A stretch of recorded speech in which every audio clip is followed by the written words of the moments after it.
Boa noite, pessoal. E aí? Era para ser 8 horas. Mas aconteceu algumas coisinhas e não deu para ser às 8. Mas a gente está aqui, de qualquer jeito.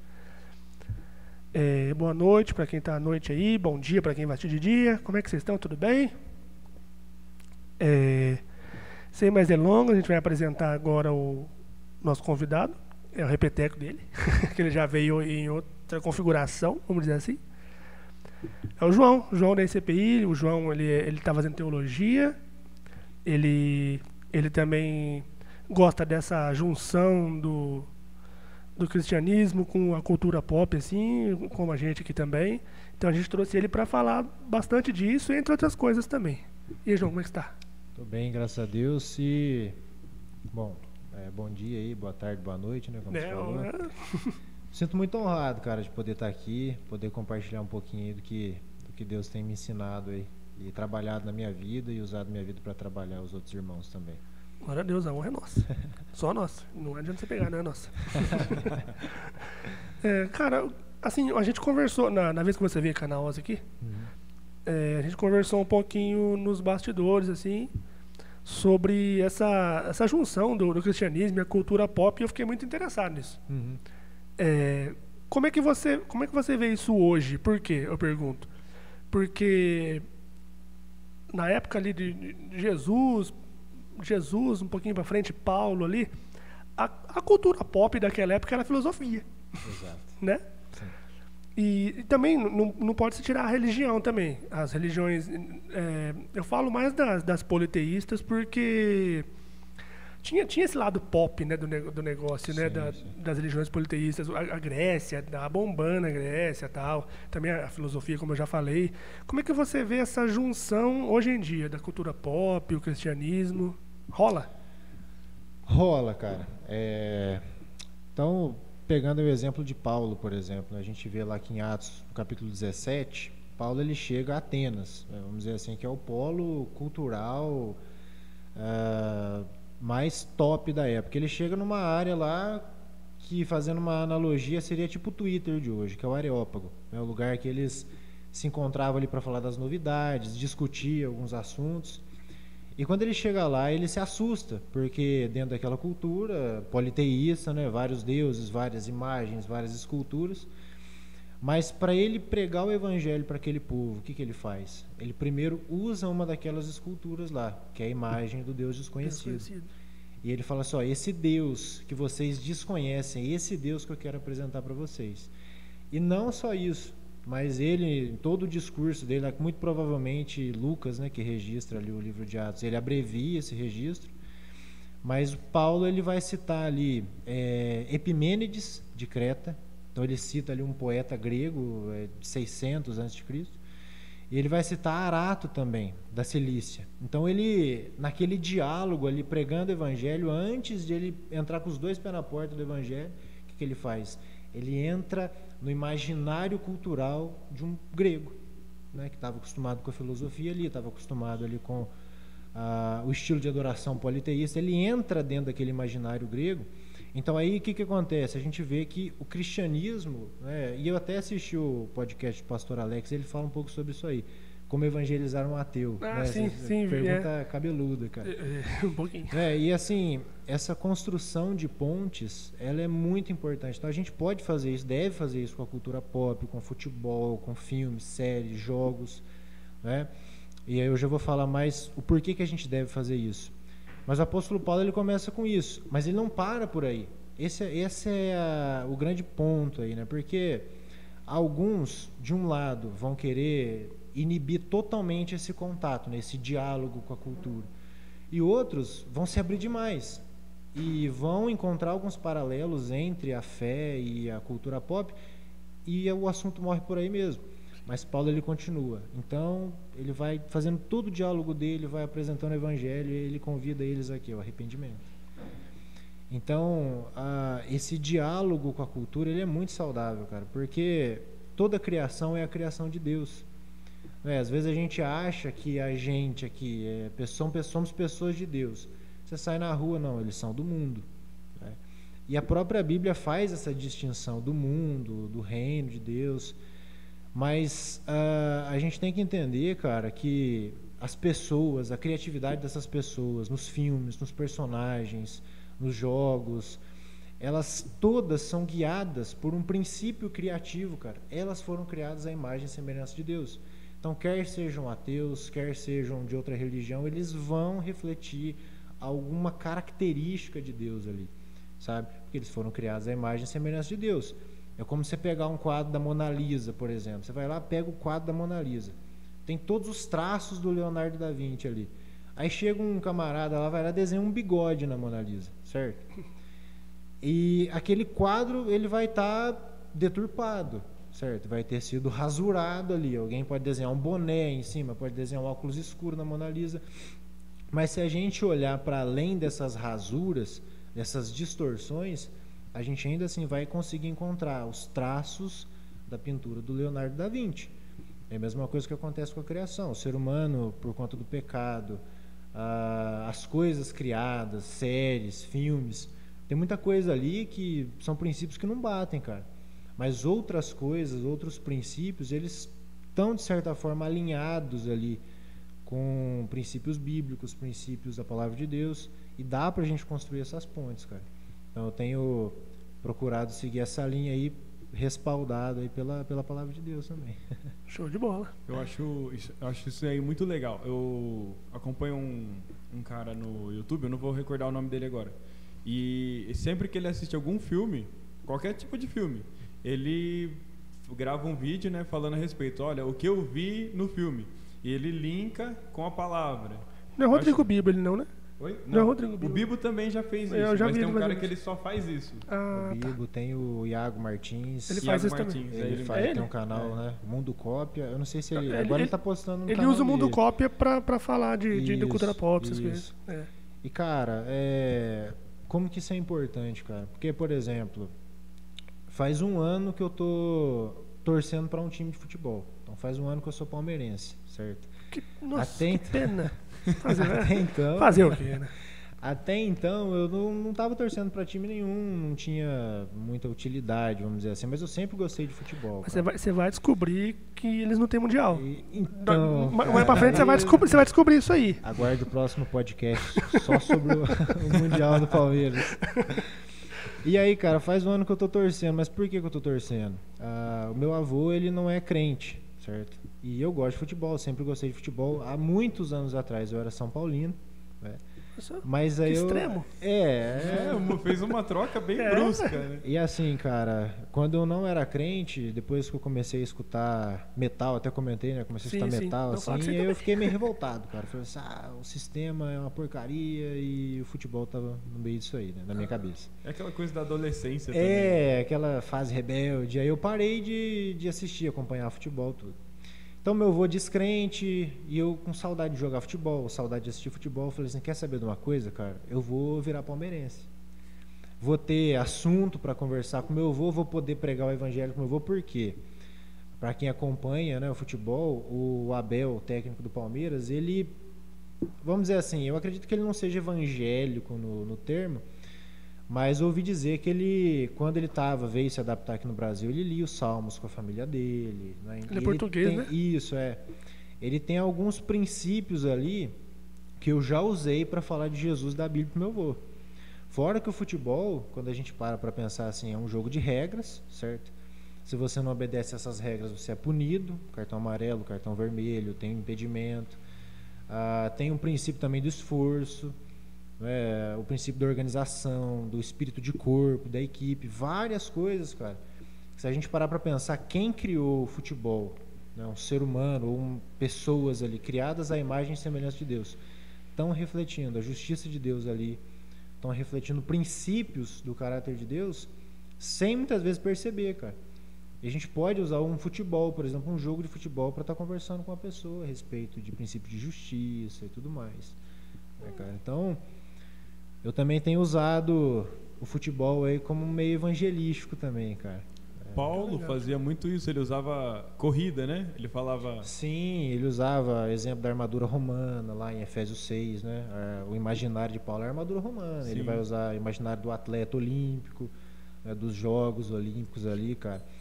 E é legal porque, assim, lógico que a gente tem um respeito aí por todas as tradições, né, cara? Há uma história por trás de cada tradição, mas o que é curioso é que quando a gente vai ler Gênesis, eu acredito que Gênesis ali nos 3 primeiros capítulos, ele traça uma anatomia da gente, como se tirasse um raio-x nosso, cara, e falasse assim, ó, você é assim, antes do pecado você tinha esses objetivos, depois do pecado você se tornou assim. E é interessante quando você vê Eva sendo tentada, que a serpente vai oferecer o fruto para ela, né? Ó, come do fruto, você vai ser igual a Deus. Eva, ela chega para a serpente e fala assim, olha, eu não posso comer esse fruto e nem tocar nesse fruto. Mas quando Deus dá ordem para Adão, ele só manda não comer. Sim. Então talvez Eva ali, no medo de cair naquela tentação, ela aumenta um pouquinho o mandamento de Deus, né? Ela fala assim, ó, eu não posso comer e também não posso tocar. Mas o interessante é que quanto mais proibições você coloca em cima da lei de Deus, mais pesado fica o fardo, né? Sim. E é mais ou menos essa ideia que quando Jesus ele chega e fala assim, ó, vinde a mim os cansados e sobrecarregados. Eram os cansados e sobrecarregados do fardo da lei. Porque além da lei, você tinha um peso de uma tradição, que muitas vezes inibia eles de compreender verdadeiramente quem era Deus, né? A criação de Deus, você poder perceber Deus na criação. E é uma tendência nossa, cara. Às vezes a gente proíbe muitas coisas e eu tenho procurado trilhar um caminho diferente entre proibir, por exemplo, né, no Ministério de Jovens, entre proibir eles de assistir determinada série, determinado filme, é melhor instruir, é melhor explicar para eles, ó, como que você pode olhar para esse conteúdo com olhos, né, com os olhos da palavra de Deus, com os olhos da fé. Por quê? Não adianta a gente querer proibir tudo, cara. Assim, Eva tentou aumentar um pouco o mandamento de Deus, tentou ir além do que Deus havia dito, e ela poderia falar 1000 coisas. Deus proibiu comer, proibiu tocar, proibiu cheirar, proibiu olhar para o fruto, proibiu eu chegar perto do fruto, proibiu várias coisas. Dependendo da situação, ela pecaria da mesma forma. E é aquilo que a gente vê. A tradição, ela não nos torna mais santos, né? E aí lá em Colossenses, se não me falha a memória, ou escrevendo para Timóteo, agora eu não vou lembrar, mas quem estiver ouvindo aí pode pesquisar em casa, está na Bíblia, viu, irmãos? Não estou falando heresia, não. Paulo ele fala que o rigor ascético ele não tem eficácia na nossa santidade. O que é o rigor ascético? É quando você é rigoroso e se priva de tudo, se priva de todas as coisas boas, você se priva de um alimento bom, você se priva, e alguns estavam fazendo isso em uma das igrejas lá, se privando de ter relações com as suas esposas, com a sua esposa, né? Então, assim, às vezes a gente se priva de coisas boas porque a gente tem medo de pecar contra Deus, quando na verdade é mais uma questão da forma como a gente enxerga as coisas criadas. Sim. Do que proibir a interação com todas essas coisas, cara. Não. Cara, você estava falando, você falou de time também, e que dá para colocar Deus e futebol e tal, mas o Corinthians também dá? Desculpa, é uma pergunta retórica. Com certeza. Não dá. Essa é o tipo de pergunta que... Essa é a cabeluda. Essa é a pergunta cabeluda. É que eu sou santista, cara, né? Então eu sou contra todos. Entendi, aí. Eu acho que eu sou o único corintiano dessa igreja. É mesmo? Não, tem mais por aí. Tem mais. Cara, tem um presbítero lá na igreja, se estiver assistindo, um abraço aí pro presbítero Rick, ele brinca, né, que o time de Deus é o Santos, porque a palavra de Deus diz, né, sede santos. Então toma. Assim, aí, pastor. Só que aí você tem os coríntios, né, você tem o povo recebendo Jesus com as palmeiras. Olha aí, ele pegou tudo. Mas São Paulo dá também. São Paulo, o grande apóstolo Paulo, né? E aí por aí vai. Como que você vai tirar fora o apóstolo Paulo? Eu só não conheço São Caetano na Bíblia, quem torce pro São Caetano. Me perdoa, eu não conheço quem foi o Caetano. Eu não achei nenhum torcedor também, mas tudo bem. Mas assim, cara, dá pra gente usar muitas coisas. Eu me propus a tentar abordar um pouco mais isso aí. Eu sei que tem muita gente boa já fazendo isso, né? O pessoal do Jesuscope, eles fazem um pouco isso aí. Hoje não tenho visto com tanta frequência. Mas eu lembro quando saiu aquela série Messias na Netflix, eu não sei se vocês... assisti. Eles fizeram alguns vídeos, o Iago do Mundo Copy, e tem muita gente boa fazendo conteúdo, mas eu queria fazer assim, algo um pouco mais específico. Por exemplo, criei um canal no YouTube e fiz um vídeo sobre Wandinha, cara. Vocês... Difícil, hein? Difícil. Já assistiram Wandinha? Não, Sim, não por um motivo, mas eu vou esperar você Aham. concluir sua ideia, depois eu falo. Eu vi muita gente boa, cara, né, falando pra não assistir. E vi muita gente boa, inclusive, falando pra não assistir The Chosen, cara, por exemplo, né? Correndo o risco de se quebrar ali o segundo mandamento, né? Não farás imagem semelhante a aves no céu e tal. Então eu comecei a ver esse pessoal falando sobre as séries. Eu falei assim, poxa vida, cara, eu acho que eu poderia tentar uma terceira via, né? Tentar colocar uma outra abordagem. Por exemplo, será que The Chosen quebraria o mandamento? Será que estaria fazendo uma imagem de Deus ali? Será que a encenação do ator que faz Jesus seria uma quebra do segundo mandamento? Eu acredito que não, porque o primeiro mandamento está falando diretamente sobre ter um único Deus ali, né? O Senhor, seu Deus, é o Deus sobre Israel, só há um Deus. Quando você interpreta o segundo mandamento à luz do primeiro, você entende que a imagem ali não é simplesmente uma imagem, uma representação, mas um ídolo, né? Então eu fiz um vídeo sobre The Chosen nesse sentido. E sobre Wandinha, cara, e sobre qualquer outro tipo de boicote que às vezes a gente faz, né, com algumas séries, algo estava me incomodando ali, que é o seguinte, cara. A gente está muito pronto a apontar o dedo, né, e falar assim, nossa, olha que porcaria, Wandinha não é exemplo. Não é mesmo, tá? Wandinha não é um exemplo cristão. Já realço isso aí no Eu dei spoiler já. Mas, às vezes a gente esquece de onde a gente veio, cara. E teve uma reflexão que me marcou demais num livro do Timothy Keller, né, chamado O Natal Escondido. Ele está falando sobre reflexões do Natal, e um desses sermões é sobre o rei Herodes, está ali no comecinho, o nascimento de Cristo e tal. E ele fala que quando a gente olha para o rei Herodes ou para qualquer figura um tanto estranha, né, avessa à nossa fé, a nossa tendência é apontar o dedo e falar assim, tá vendo? Olha só, vai para o inferno, vai queimar no inferno, e tá errado, e não sei o que lá. Quando, na verdade, o mal no mundo não é algo externo a nós, mas é algo que surge no nosso coração, né? O mal é algo que está presente em cada coração humano. Então é algo que eu falo lá, cara, eu já fui muito Wandinha, cara, né? Eu já feri as pessoas com as minhas palavras, né? Já fui rude com as pessoas, já fui orgulhoso, e a Wandinha é muito orgulhosa, cara, né? Quem já assistiu sabe disso. Então já fui muito orgulhoso. Não é spoiler, tá? No primeiro episódio ela solta um monte de piranha lá na piscina pra machucar um molequinho que tava fazendo bullying com o irmão dela, né? Sim. Eu nunca fiz isso. Mas à vontade. Confessando os pecados aqui, irmãos. Eu já tive vontade de catar uns caras aí, sabe? E sabe quando você fica imaginando, nossa, se ele chegar eu vou falar isso. E se ele chegar eu dou um murro desse jeito. Pra quem faz boxe, quem faz arte marcial aí, fica mais tentado ainda, né? Pra fazer essas coisas.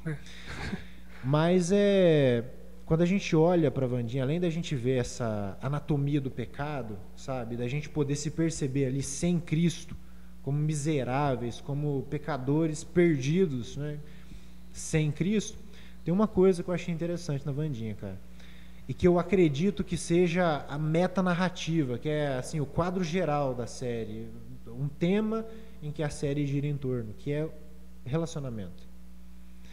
Porque se você olha para a série, quem já assistiu vai ver que ela tem dificuldade de relacionamento com os pais, ela tem dificuldade de relacionamento com a liderança, no caso a diretora da escola, ela tem dificuldade de relacionamento com os amigos, né, e com um possível namorado, com 2 pretendentes lá, eu não vou além porque senão aí já é spoiler. E você percebe que ela tenta fazer tudo sozinha, cara. E o que é mais curioso, cara, que é mais engraçado? Quem que é o fiel escudeiro da Wandinha, cara? É uma mão separada do corpo. E biblicamente falando, cara, a gente sabe que isso é impossível, né? Biologicamente falando, também é impossível, sim, cara. Mas quando você começa a pensar no corpo de Cristo, uma mão sozinha ela não faz nada. Ela tem que estar ligada ao corpo, o corpo está ligado à cabeça, para que então essa mão desempenhe ali a sua função. E se a Wandinha fosse crente, se a Wandinha fosse uma irmã de uma igreja, cara, ela estaria fugindo do princípio do corpo, cara.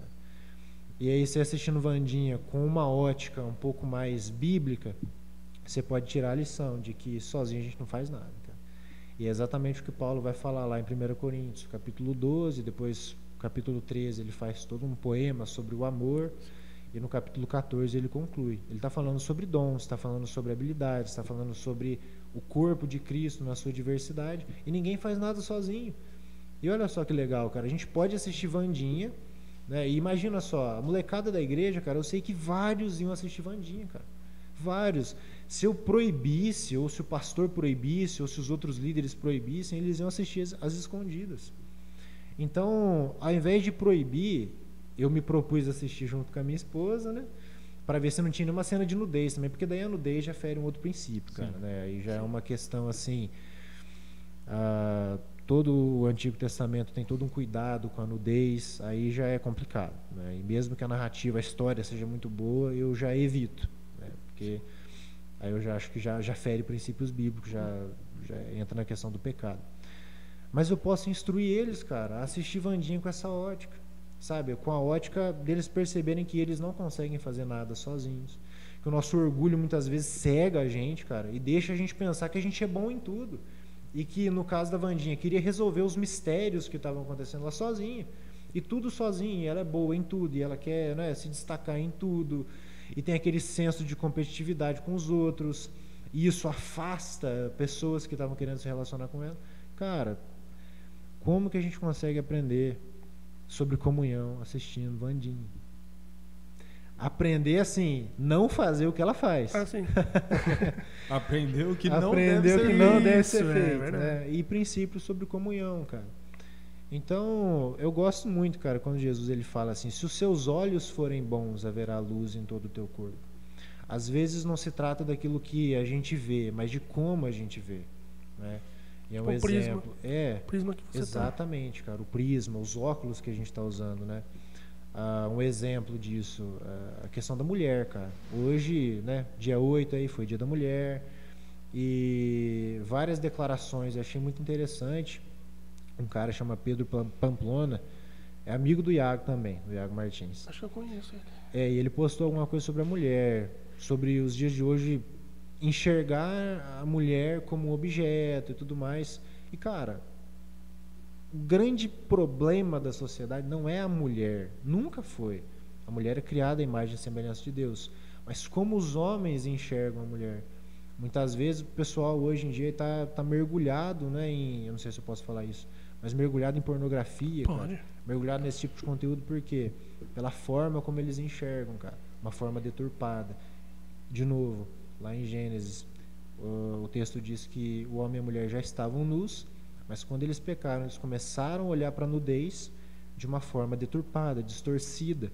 Não mais a boa criação de Deus, né, que Deus viu que tudo era bom, mas como algo propenso à perversidade, cara. Então, nem sempre se trata daquilo que a gente está vendo, mas de como a gente está enxergando aquilo. Sim. Só para concluir, eu não assisti Wandinha, não é por nenhum motivo, tipo, é anticristão, tal, não. Eu não assisti, acho que eu falei até pra você por que eu não assisti. Ou pro Herbert, pra alguém eu falei. Cara, foi um insulto à obra. Família é mais uma questão artística. É o melhor filme, um dos melhores filmes na minha visão, cara. Acabou com a minha... Entendi. Entendeu? Por isso só. Mas não tem nada.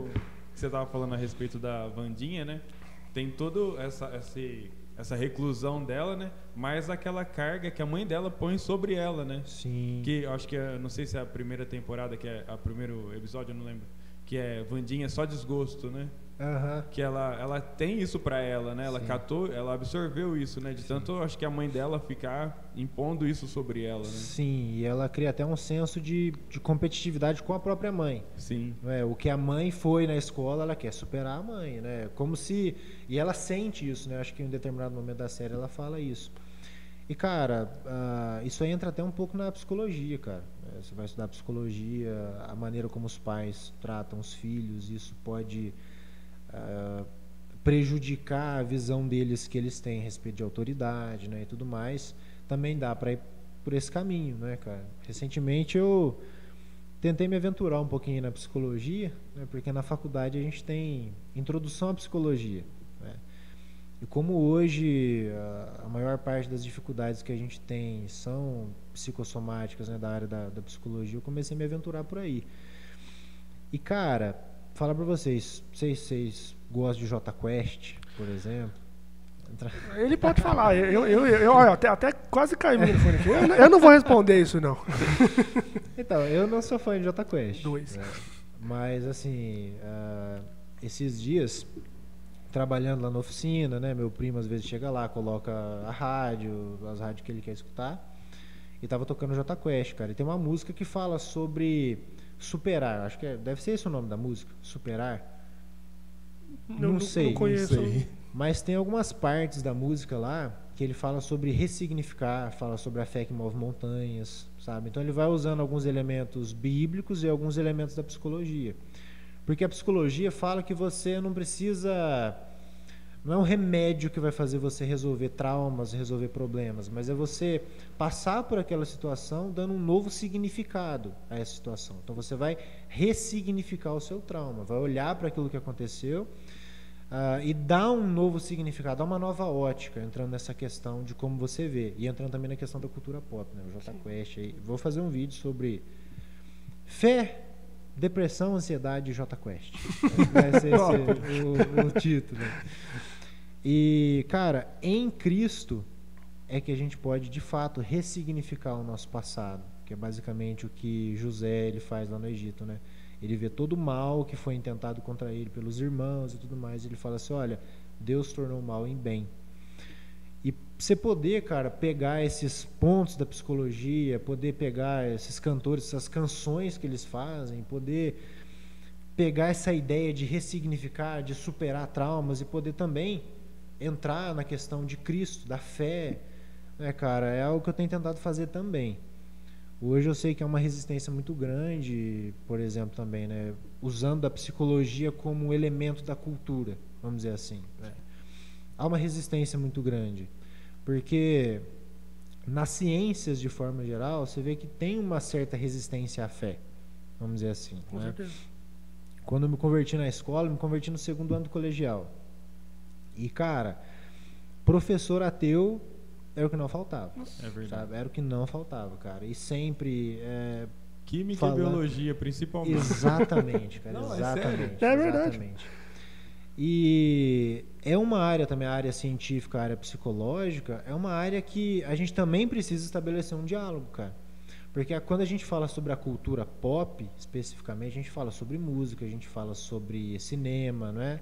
Jogos, mas a cultura também, e aí voltando lá em Paulo, ele está falando sobre filosofia, cara. Ele está falando com a nata da sociedade, está falando com aqueles caras que iam discutir assuntos filosóficos. Não era qualquer pessoa, né? Não era qualquer, assim, no sentido da organização da sociedade. A sociedade era organizada assim, os escravos, os soldados, né? Os filósofos, aqueles que só pensavam, discutiam. Então a gente também precisa estabelecer esse diálogo com essa área da cultura. Porque hoje a ciência é quase uma área da cultura pop também, cara. Você tem ficção científica, você tem o pessoal seguindo a página da NASA lá no Instagram, né? Você tem o pessoal fazendo podcast de ciências, né? E discutindo Tem isso o aí. Elon Musk, né? É, que nunca cara. foi tão, né? Então, é É. um dos mais pesquisados, se eu não me engano, né? Sim. No Google. E a gente também pode estabelecer esse contato, cara. Você pode fazer um vídeo do Elon Musk. Posso fazer um vídeo do Elon Musk, cara. Interessante, né? É. Ele tá com umas ideias meio doidas aí, colonizar Marte, né? Isso. Dá pra Entre tentar. outras, né? Tipo, tem uma estrutura enorme Sim. de quilômetros na face oculta da Lua. Sim, O cara cara. viaja, né? E Ou é não. e é uma área, e toda área é uma área em que a gente pode servir a Deus, pode glorificar a Deus e pode pregar o evangelho de Deus, né? Todas as áreas. A cultura, ela não é só aquilo que está na internet, né? A cultura é aquilo que o homem produz, né? E aí, falando sobre o serviço a Deus, diz a história que um sapateiro chegou para Lutero e falou assim: como que eu posso servir a Deus? Ele fala assim: faz um bom sapato e vende a um preço justo. Virou até música do Resgate. É verdade. Eu conheço a história, mas a música eu não me recordo. A história eu conheço. Recente do Resgate aí. Então, cara, a gente precisa entender que todo o nosso labor, tudo aquilo que a gente faz, seja na parte da criatividade, nas artes ou o nosso trabalho, pode glorificar Deus.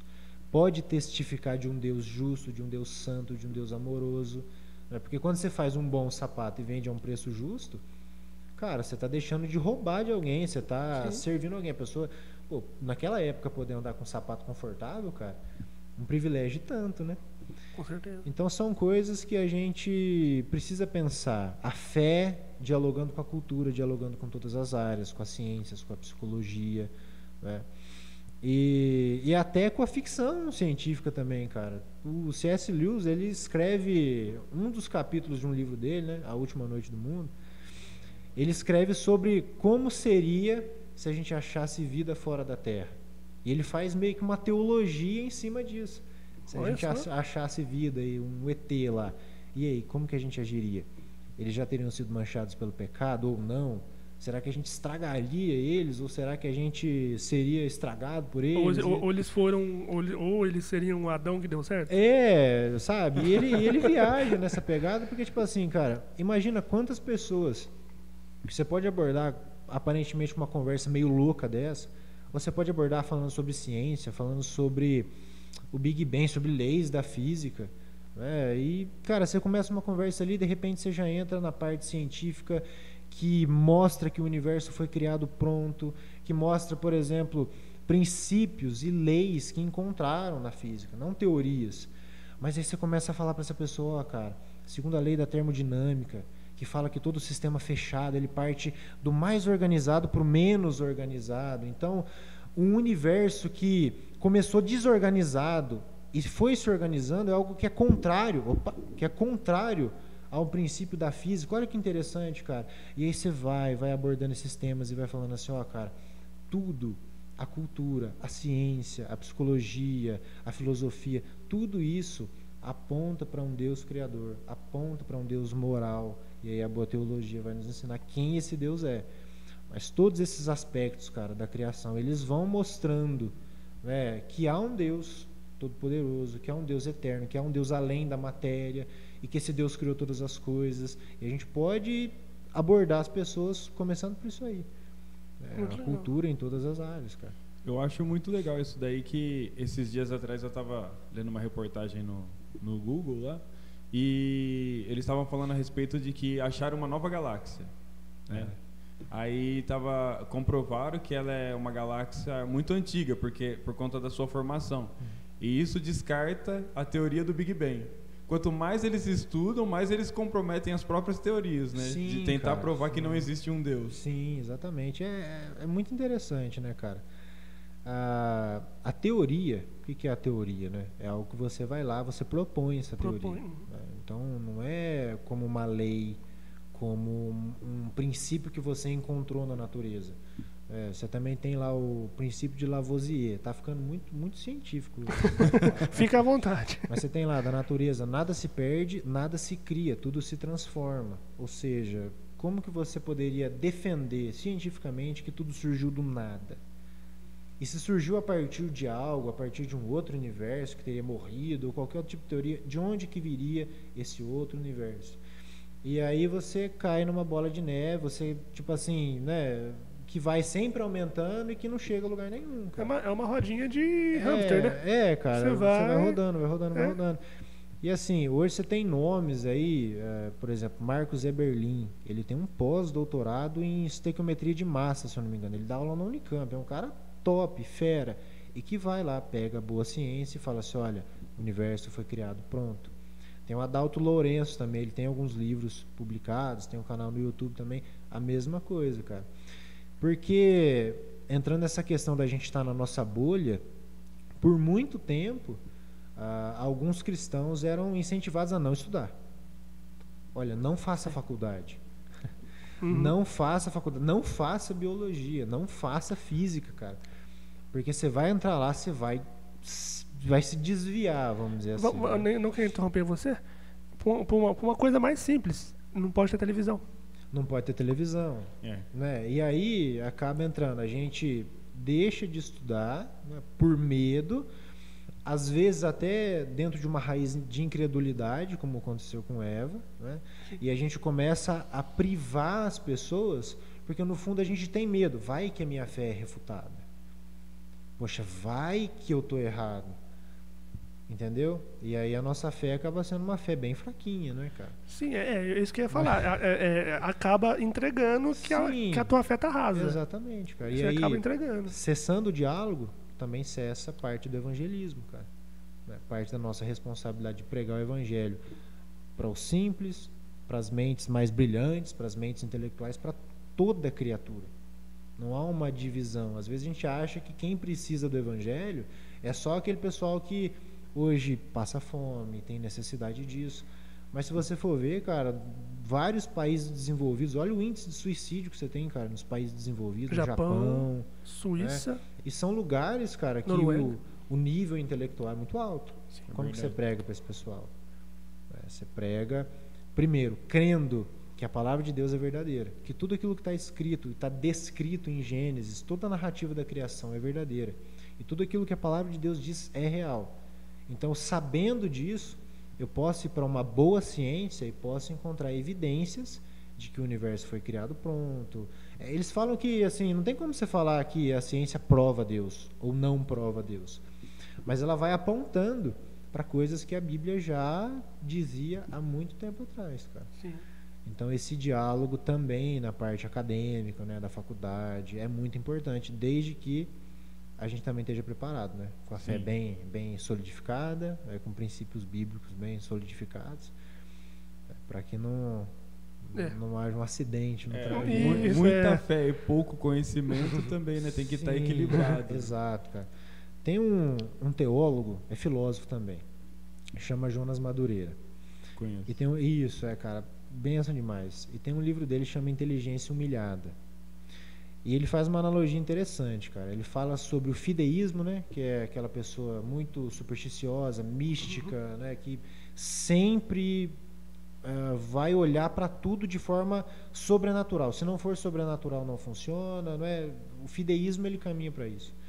E ele fala que essas pessoas são como um balão. Vai muito alto, mas não tem raízes profundas, sólidas, né? Às vezes bate um vento forte e leva para qualquer lugar. E ele vai falar sobre os racionalistas.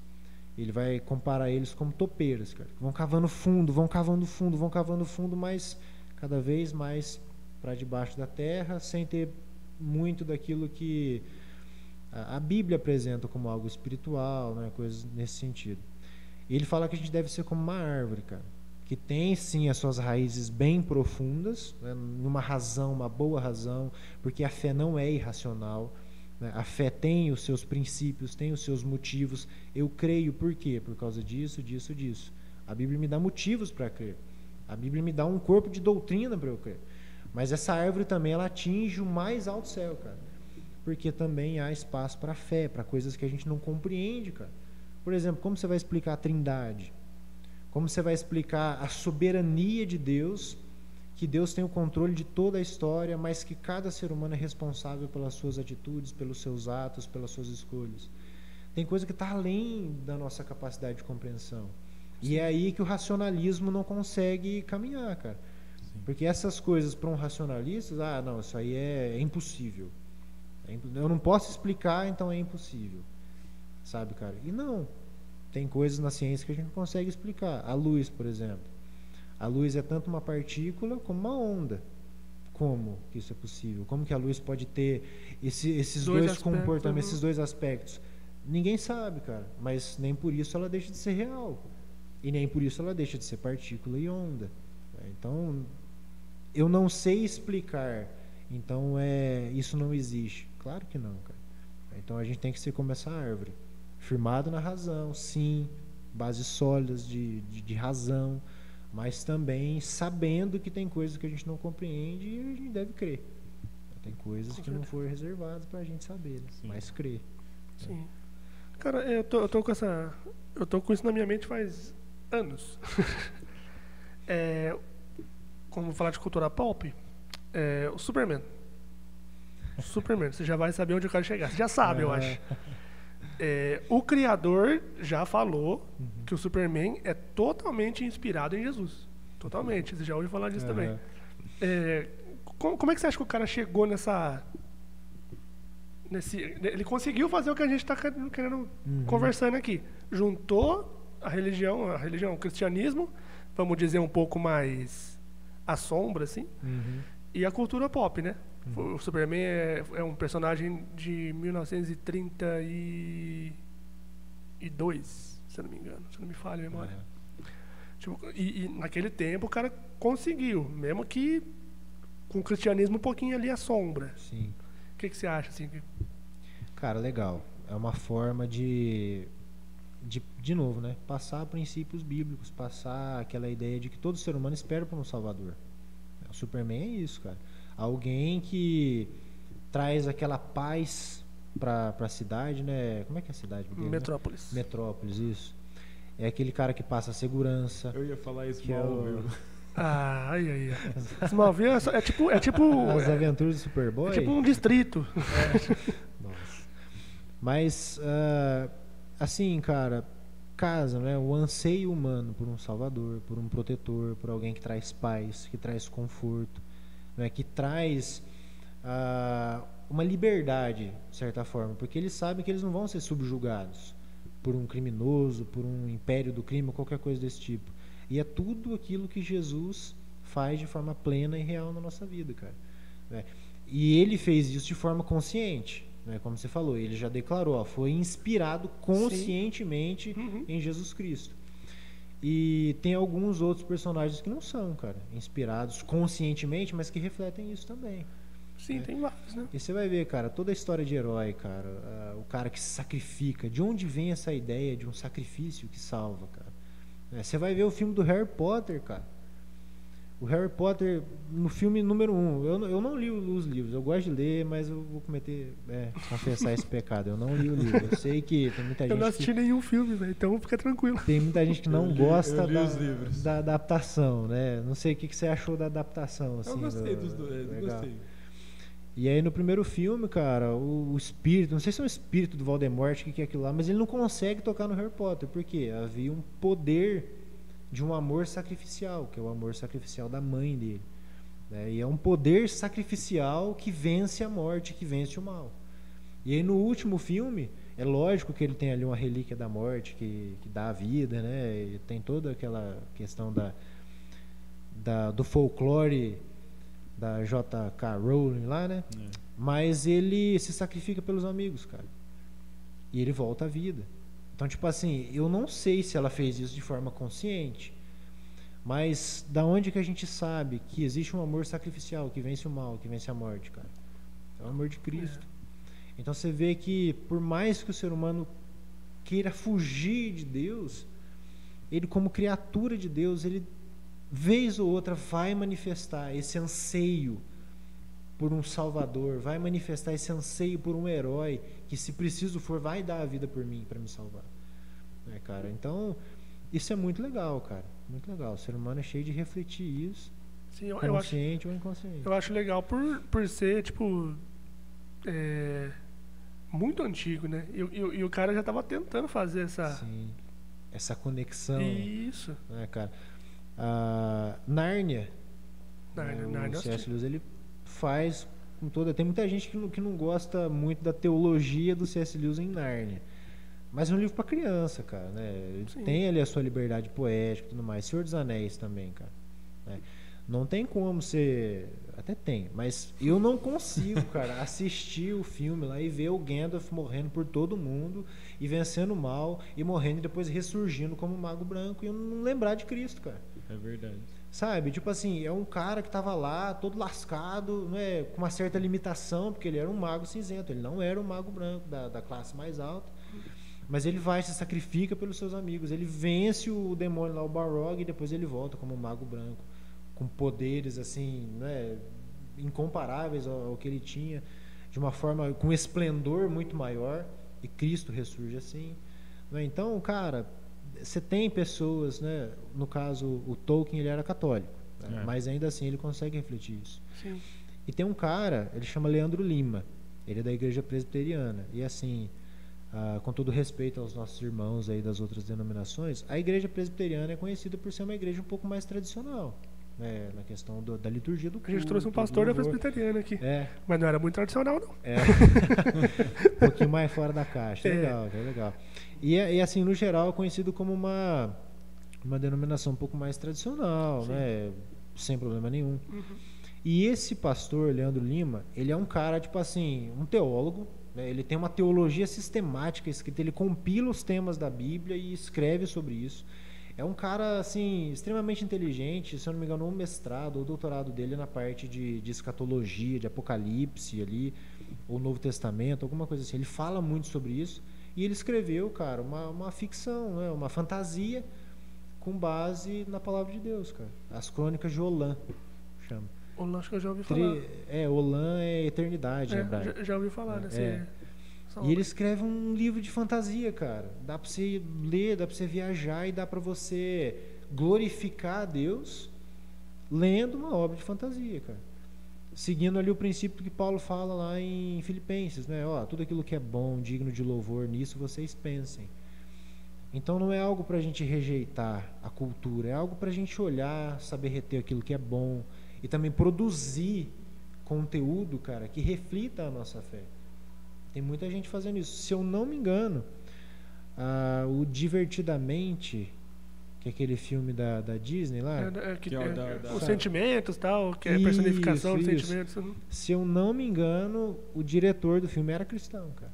Você vai assistindo ali, você vai vendo algumas coisinhas ali que dá pra gente ir aproveitando, vamos dizer assim. Então é tudo uma questão da ótica, cara, da gente saber aproveitar, da gente saber produzir. Às vezes Deus deu uma habilidade criativa para você desenha, cara, uma habilidade criativa. E você pode usar isso para a glória de Deus. Sim. E Deus deu uma habilidade literária para um cara. Nossa, eu quero escrever um romance cristão. E o cara vai lá e escreve e glorifica a Deus e vende esse romance e glorifica a Deus, cara, refletindo ali a glória de Deus, refletindo os atributos de Deus. Sim. Então isso é essencial. A gente precisa resgatar isso, cara. Verdade. A gente precisa resgatar isso, porque a gente perdeu muito disso, infelizmente. A religião fez a gente perder um pouco, né? Infelizmente. A religiosidade, né? A gente perdeu um pouco disso. Cara, você falou do Japão, e Deus tocou no meu coração esses dias. Como eu te falei nos bastidores aquela vez, eu tenho um mangá.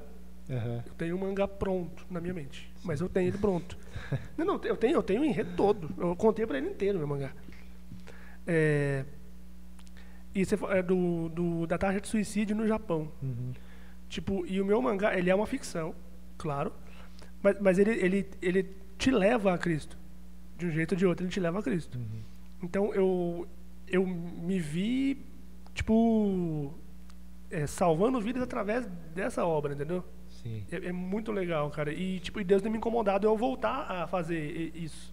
E eu parei, né? Não desenhava mais, tal. Nem off eu te conto até o sonho que eu tive. Mas o legal é que Deus me mostrou isso, o potencial que tem. Sim. Ele não deu um talento pra gente à toa. Sim. É tudo pra glória dele, como a Bíblia já diz. Exato. Né? Cara, como que você vai alcançar o pessoal do Japão? A cultura de anime lá, você já sabe, né, cara? Sim. É o forte deles lá. Eu curto uns animes também. Não fiz nenhum anime cristão, né? Mas eu gosto de ver essa ideia, o shonen principalmente, né? O meu é shonen. Do herói que salva. Sim. O herói que é a esperança. Não sei se vocês já leram ou assistiram One Piece. One Piece. Cara, que tipo, não sei se eu tenho toda essa vida. É verdade. O problema assim, muito do shonen é porque... assisti várias vezes. Cara, Dragon Ball só assisti porque, de fato, uma vida inteira, né, cara? Você vai lá, você começa assistindo TV Globinho, sim, depois você vai... Mas é meio orgânico, né? Tipo, One Piece, se você pega pra assistir, você termina com 50 anos. É longo e não sei não. Mais de 1000 episódios, cara. Mas assim, o criador mesmo, em todo o enredo, você vê que tem uma esperança também ali, né? Tem um sistema que é mal, né? Que faz mal para as pessoas, e tem uma esperança do conhecido Joy Boy, né? O tipo messiânico deles lá, é o Joy Boy, né? Um cara que vai chegar e vai trazer liberdade pra eles, cara. Esse cara não é o Shanks? É o Luffy. Ah, é o chapéu, isso, o Shanks dá o chapéu de palha pro Luffy lá e tal. Como eu não assisti, pra vocês terem uma ideia. Cara, aí de novo a mesma coisa. Um herói, uma esperança, uma profecia, uma promessa, né? E, cara, da onde que o ser humano tira tudo isso, cara? Da onde que um ateu ou que um cara de uma outra religião tira toda essa esperança messiânica? Sim. Tira toda essa esperança escatológica de um evento assim gigantesco que vai acontecer e que vai mudar tudo, vai mudar os governos, vai mudar os reinos. O One Piece trata sobre isso. O legal que ele fala também tipo, a galera vai chegando perto dele, fica com ele. Sim, tipo ele uma referência, tem essa habilidade de mudar. Tipo, relacionamento. Né? Exatamente. Tem esse... É uma força atrativa. Exatamente, né? cara. Sim. Tipo assim, ele não é manipulado. Ele não é... Acho que a única vez que ele foi quebrado mesmo foi... E, pessoal, não quero dar spoiler aqui, mas é muito antigo One Piece, cara. É um negócio assim que... Isso que eu vou falar, todo mundo já sabe, basicamente, né? Que foi a morte do Ace. Né? Sim, até eu sei. Só ali que ele é quebrado, cara. Mas até nisso, cara, na morte de um ente querido, a gente lembra de Cristo, cara. Quando ele chorou ali, né? Por causa de Lázaro. Quando ele quis ficar sozinho, quando ele soube da morte de João Batista. Né, cara? Então... dentro da humanidade que Jesus se permitiu viver, ele também teve esses momentos aí de tristeza, porque ele se fez homem, né? Então, em cada ponto, cara, dá pra gente fazer esse paralelo. E dá pra gente chegar em alguém que curte essas paradas, cara, curte uns animes, e dá pra gente falar assim, olha, sabe esse anseio que a gente tem de liberdade, de uma esperança, de uma mudança política, social, cara... Isso não se cumpre em nenhum lugar, em nenhuma outra pessoa, senão em Cristo, cara. E dá pra gente fazer isso. E o One Piece é da hora por causa disso, cara. Ele fala de escatologia, fala de algo messiânico ali acontecendo. E eu vejo muito isso em Naruto também. Sim, o Shonen em geral, né? Mas Naruto é muito escancarado, cara. O Shonen é sobre isso, né? Sim, é sobre aquele cara que... sempre tem alguma profecia ou uma expectativa em cima dele, né? Que ele vai fazer alguma coisa, Sim. Ele vai resolver a parada, vai resolver o problema ali e tudo vai ficar bem, né? E, cara, você vai pregar para um cara que é viciado em shonen, cara, você não vai conseguir pregar para ele se você chegar e começar a falar fora da linguagem dele, cara. Então, para um filósofo, use filosofia. Para um otaku, use de elemento de otaku, cara. Você vai falar com um cara que curte jogar FIFA Mobile, cara. Sei lá, jogar qualquer coisa. Foi bem específico agora. Agora foi bem. É porque eu jogo.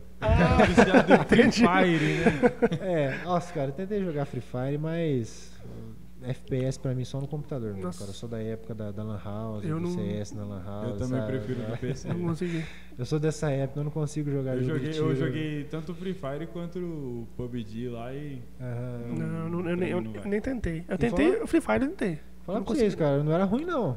Não deu pra dar uns pipocos meio loucos lá, cara. Mas assim, um jogo, né, todas essas coisas, se eu quiser conversar com um jovenzinho lá da igreja, cara, e quiser trocar uma ideia com ele, me turmar com ele, achar paralelos para que ele entenda o reino de Deus no imaginário dele, eu vou ter que ir e entrar no mundo dele, cara.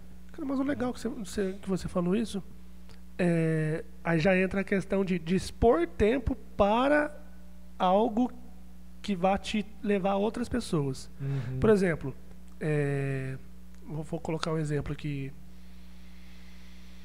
Como é que eu vou fazer? É que música pra mim é geral, então não tem como, apesar de ter um estilo só. Mas MPB vamos colocar, não gosto de MPB, né? Um pouquinho. Mas tipo, como é você se dispor de um tempo pra você estudar algo que você não gosta, isso seria uma referência ao sacrifício. Sim. É o que Paulo fala, né? Fiz de tudo para com todos a fim de ganhar alguns, né? Esse tudo que ele faz, lógico, dentro dos princípios bíblicos, né? Nada que vai ferir a sua fé. Sim. Mas assim, cara, não dá pra gente saber de tudo.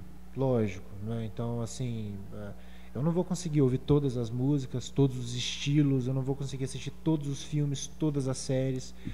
Mas hoje em dia tem uma vastidão tão grande de coisa, cara, que uma das coisas que a gente faz ou que a gente tem um hobby, uma delas dá pra gente usar. Então, por exemplo, se tem um jovem na igreja que joga um jogo muito específico no celular, eu não tenho tempo para baixar, não tenho tempo para jogar. Eu sei que ele também assiste futebol, eu sei que ele também assiste um determinado tipo de filme, eu sei que ele também escuta um determinado tipo de música. Uma dessas coisas eu vou conseguir adentrar nessa cultura, nesse mundo, né, cara? E a questão do tempo é muito difícil, porque eu já caí nesse erro, né? Quando a gente dispõe tempo demais para algumas coisas, pode se tornar um ídolo na nossa vida. Sim. Então, se eu jogar muito FIFA Mobile, muito, e já teve dia de eu fazer isso, e minha esposa está aqui de prova e sabe que às vezes ela precisa, né, auxiliadora de Deus, glória a Deus por isso, ela precisa dar aquela puxada, amor, você está jogando demais, cara. É porque a gente corre esse risco, né, de administrar mal o nosso tempo, ou de escolher de uma forma um tanto errada aquilo que a gente vai se aprofundar. Às vezes a gente escolhe mal, às vezes a gente se aprofunda demais uma coisa e não dispõe tempo em outras. Mas usando sabedoria, cara, eu acho que dá pra gente escutar um pouquinho de cada coisa, né? Aprender um pouquinho de cada coisa e se especializar em outras. Então, por exemplo, eu sei que eu vou ter muito assunto para falar sobre anime, por exemplo, cara, né? Hoje eu não assisto tanto, mas antes de me converter eu assistia demais, cara. Hoje eu acompanho mais One Piece, né? Eu afunilei, né, a questão do anime para um anime só, por conta do meu tempo, mas não deixei de acompanhar, né? E às vezes quando eu não tenho tempo eu assisto resenha, cara. Tem um canal no YouTube chama Mangaka. Sim, eu acompanho conhece. Também. Eu vou lá, às vezes não tenho tempo de ficar assistindo, eu vou lá, vejo o resumo, né, do episódio que ele faz.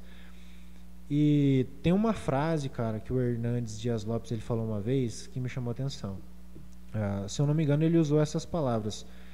Ele está falando sobre Davi, sobre Saul, que Saul tentou vestir a armadura dele em Davi, não deu certo, porque não era a praia de Davi, então vestia uma armadura pesada, ele não era especialista naquilo, ele era especialista em quê? Na funda.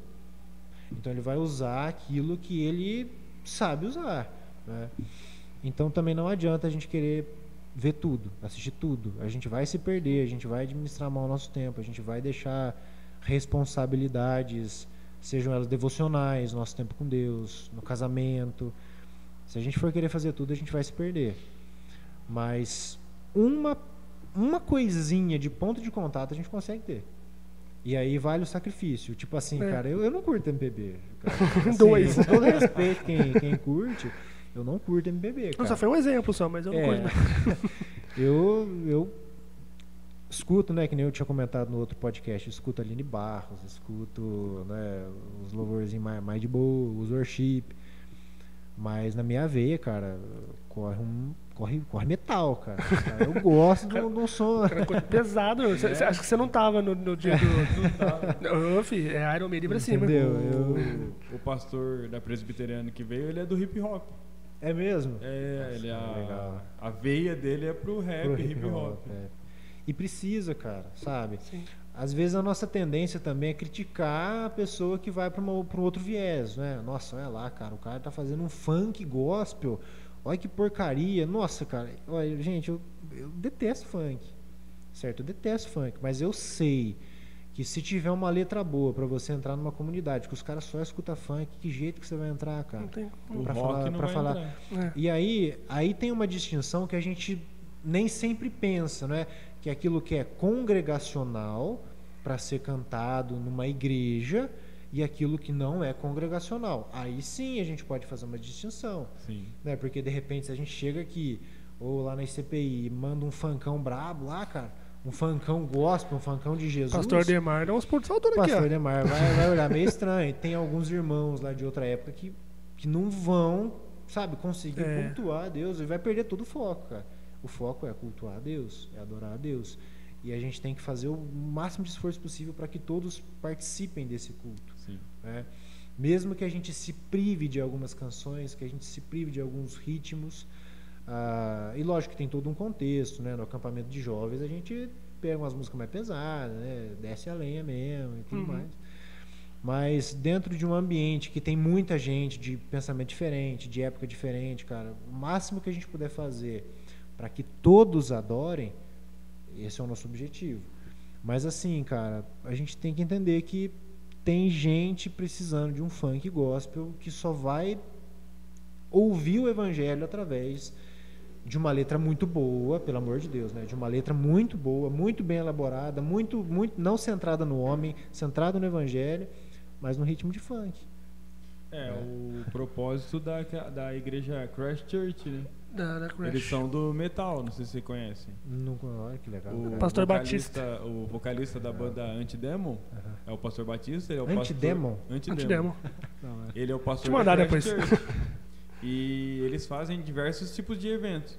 Entre esses eventos, eles têm uma noite de banda cover.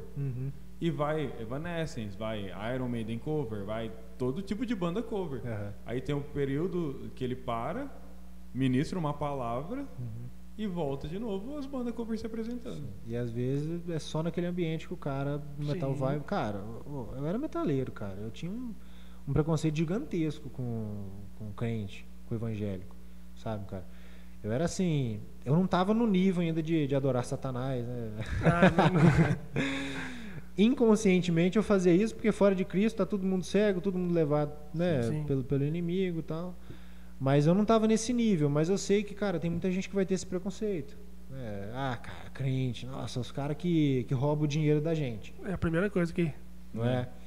E, cara, louvo a Deus por bandas e ministérios como Oficina G3, né, que quando eu me converti, tava naquele processo, né, de ir para a igreja. Hoje minha esposa, né, minha namorada, mandava muito Oficina G3 para mim, Fruto Sagrado, sabe?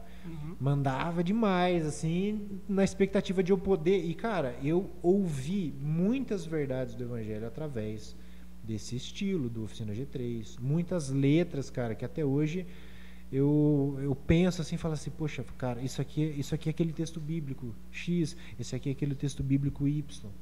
Sabe, através daquele estilo eu fui alcançado, aprendi um princípio bíblico.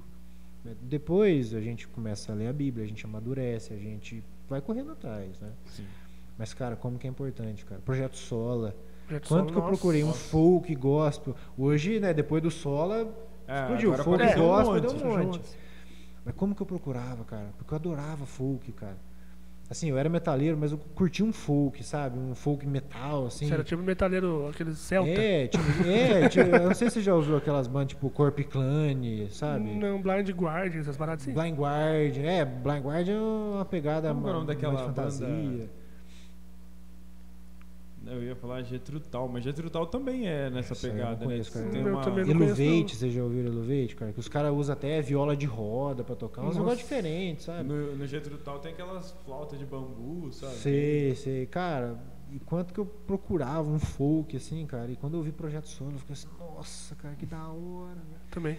Então, assim, cara, que letras. O primeiro Os caras o cantam primeiro Bíblia, vídeo que eu total. vi que ele tava tocando a mala, né? Que ele vai batendo no pé, o lugar do bumbo é uma mala, já viu? Não, esse não. Cara, eu falei, nossa. Cara, é muito legal, cara. Assim, os caras conseguem pegar, por exemplo, Agostinho, pega ali a teologia de Agostinho e põe uma canção. E tarde vos amei, ó beleza, antiga e tão nova. Habitavas dentro de mim e eu lá fora a procurar. Cara, olha que poesia. É Agostinho, você pega um autor lá do século IV depois de Cristo, um cara antigo pra caramba, que, assim, quem é crente conhece, quem não é não conhece, e você põe numa canção e fica bom, cara. Enfim. E como que isso é graça de Deus, cara. E eles se aventuraram nisso, né? Total, Bastante. tipo, tem um que eles cantam Colossenses. Colossenses 1. Nossa, os caras tipo, arriscaram tudo ali, né? Cara, assim, e quantas pessoas que não foram alcançadas, né?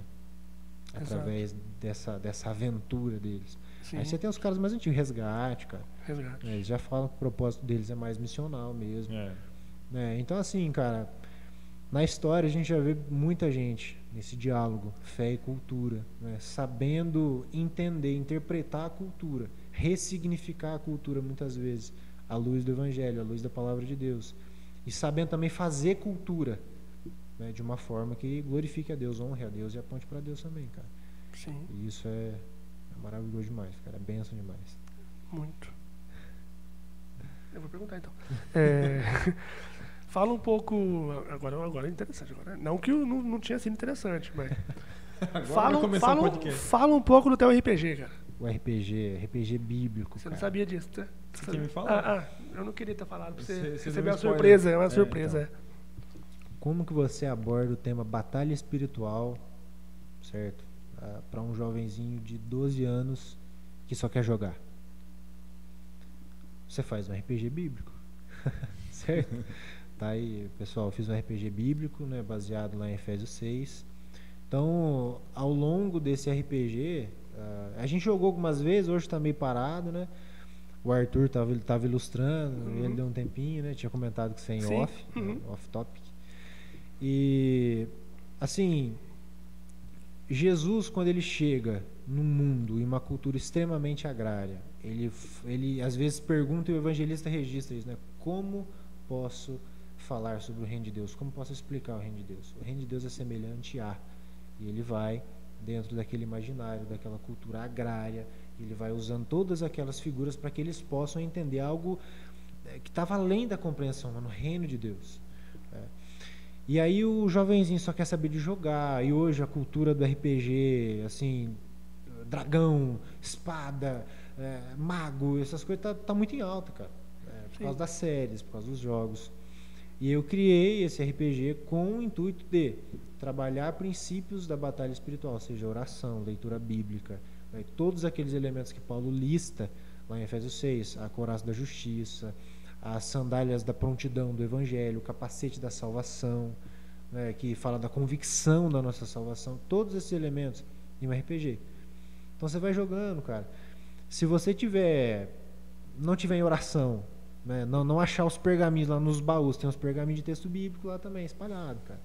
Então o carinha vai lá, ele abre lá um pergaminho assim e lê um texto bíblico e de repente ele ganha um upgrade, a espada dele fica mais forte, ou ele ganha um nível de força. Só não joga na mão da EA isso aí, senão o capacete vai custar 500 conto. Desculpa aí, eu tive que fazer essa piada. EA Sports. É patenteado, viu? Por favor, não vai me copiar. Ou se quiser mandar uma mensagem no privado, a gente negocia. Já pensou? Mas assim, cara, é uma jornada, né? Algo que vai estar entretendo eles. E eles vão entender naquela linguagem, naquele imaginário que se eles não orar, eles vão se lascar. Né? Se eles não tiverem a espada da palavra, eles vão se lascar no dia a dia. Se eles não tiverem a couraça da justiça, uma conduta santa, a cinturão da verdade, se eles não falarem, se eles mentirem demais. E aí dentro do RPG você cria situações, né? Cria situações tipo assim, vamos supor, os caras estão passeando, chega 2 soldados inimigos e vão começar a questionar eles. E aí, eles vão falar a verdade? Ou eles vão tentar enganar os guardas, cara?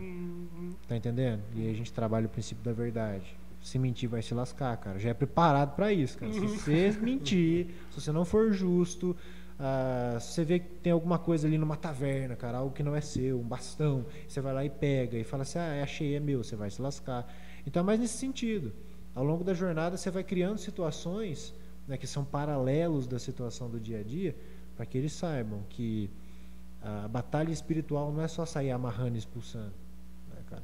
A batalha espiritual tem a ver com a nossa conduta, com a nossa crença, com a proximidade que a gente tem com a palavra de Deus, com a nossa fé, se é uma fé sólida, se é uma fé que resiste aos dardos do inimigo ou não. E se tudo isso é buscado em oração, que é o que Paulo fala lá, se a gente tem uma vida de oração, uma vida de diálogo com Deus ou não, né? E como que você vai falar tudo isso aí com um linguajar difícil, com um linguajar acadêmico? Não, cara. A gente trabalha isso aí, que jeito? Com a versão João Ferreira de Almeida, então, né? Eu postei um meme hoje. Né? E ireis e ex, tudo ex, né? Você começa a falar tudo ex, né? Você quer falar... Cara, é engraçado, né? Tem gente que quer falar com um linguajar meio de profetado e falar tudo ex, e ex, Eis que te digo. falar ex, não sei o que, ex. Mas cara, não é nessa linguagem, né? Gente, com todo respeito, de novo, quem curte é João Ferreira de Almeida,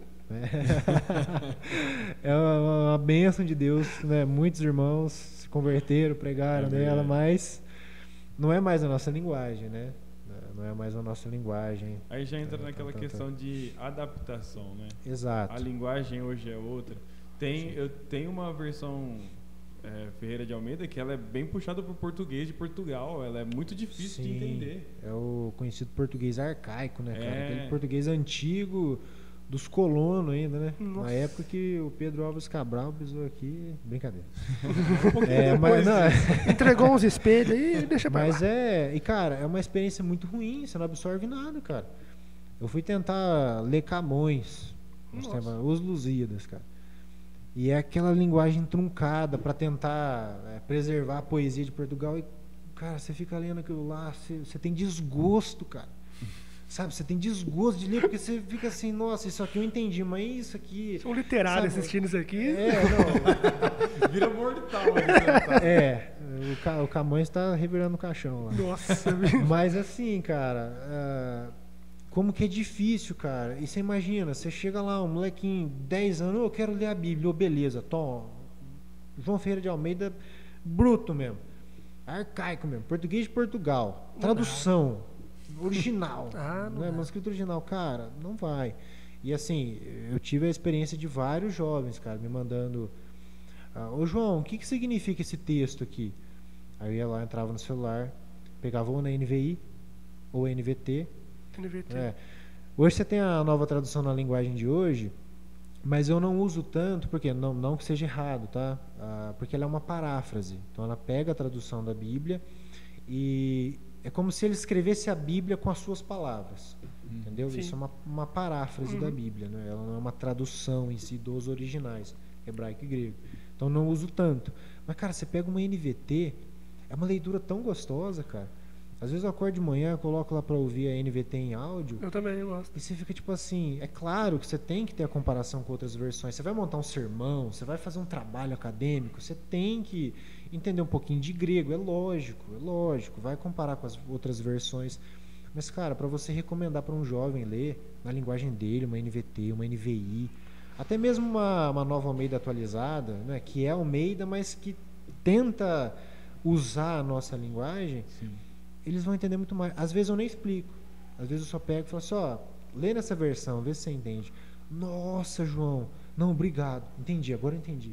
Sabe? Simples. O mais esquisito é que a NVT, alguns teólogos criticam a NVT, né? Criticam, cara. Assim, toda tradução, ela por si só, ela não é canônica ou completa, cara, sabe? Sim. E tem teólogo que vai discutir até nos pormenores do grego, cara, né? Nos tempos verbais, né? A gente estava conversando Sim, em off um pouco sobre isso. Então tem muita discussão, cara. Assim, uma tradução bíblica, que ela é uma tradução que parte mais pro aspecto literal, vai traduzir ao pé da letra. Ela vai ter suas dificuldades por quê? Por exemplo, tem um salmo lá que Davi ele fala assim, o Senhor fortalece o meu chifre. Literalmente ele fala isso. Por quê? Chifre, no contexto do Antigo Testamento, era sinônimo de poder.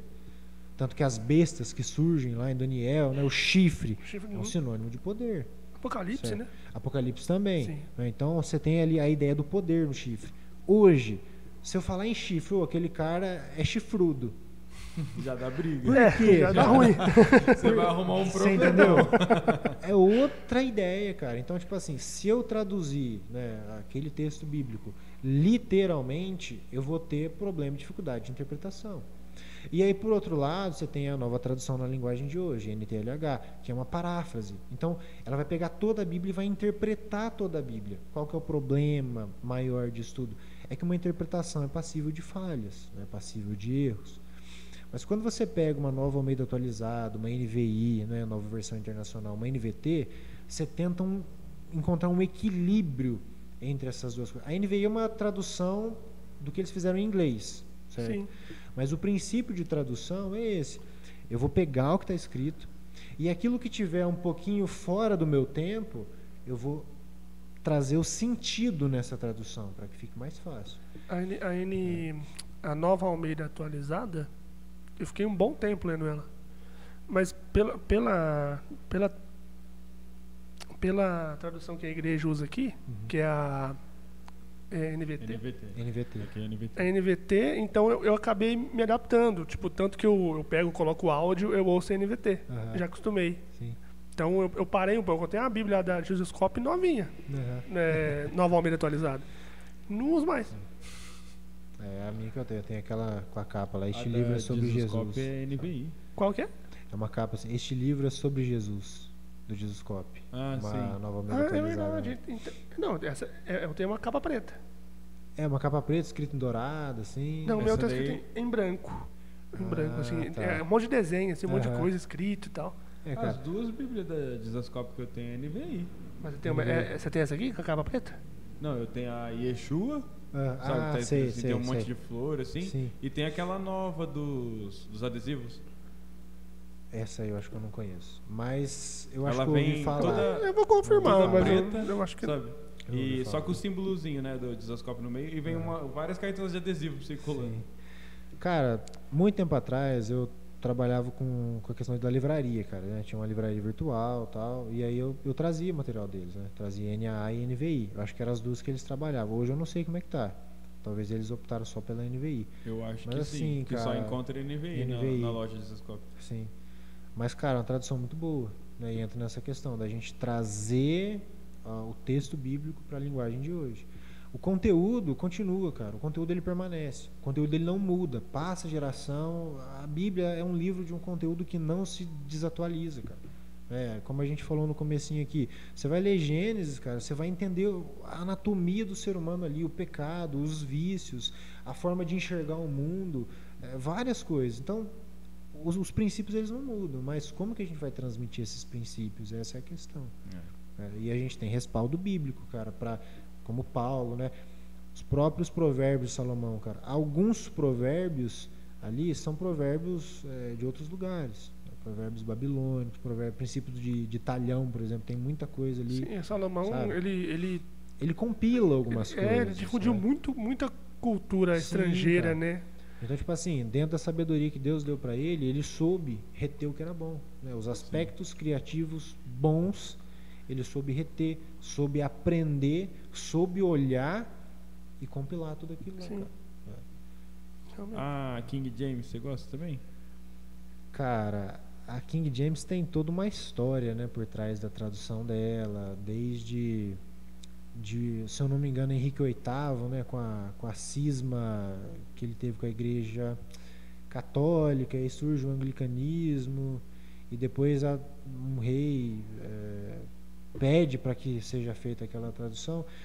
Eu não me lembro ao certo, cara, com base em que foi feita a King James. Eu posso estar cometendo algum equívoco aí. Mas se eu não me engano, eu acho que ela não é com base nos originais, cara. Ah, é? Porque quando começaram a fazer as traduções bíblicas, você tem ali a clássica tradução do Antigo Testamento, que é a Septuaginta, que é a tradução grega do Antigo Testamento. Depois você tem a Vulgata Latina, que é a tradução tanto do Antigo Testamento como do Novo pro latim. E aí meio que virou a tradução oficial. As primeiras tentativas de traduzir a Bíblia, a Vulgata, para o inglês, cara, teve gente sendo perseguida, sendo morto, sabe? Sim. E aí, quando a King James surge, eu não sei se ela é com base na Vulgata Latina ou se ela é com base nos originais. Não me lembro ao certo. Mas eu já ouvi alguns teólogos falando bem dela. Então, se eu da não me King engano, James. foi o Bibo que Aham, falou que ela era a versão assim, mais próxima do original. entendi. Talvez por ser ali uma tradução direta das traduções do original, Do da original, Vulgata sim. e tudo mais.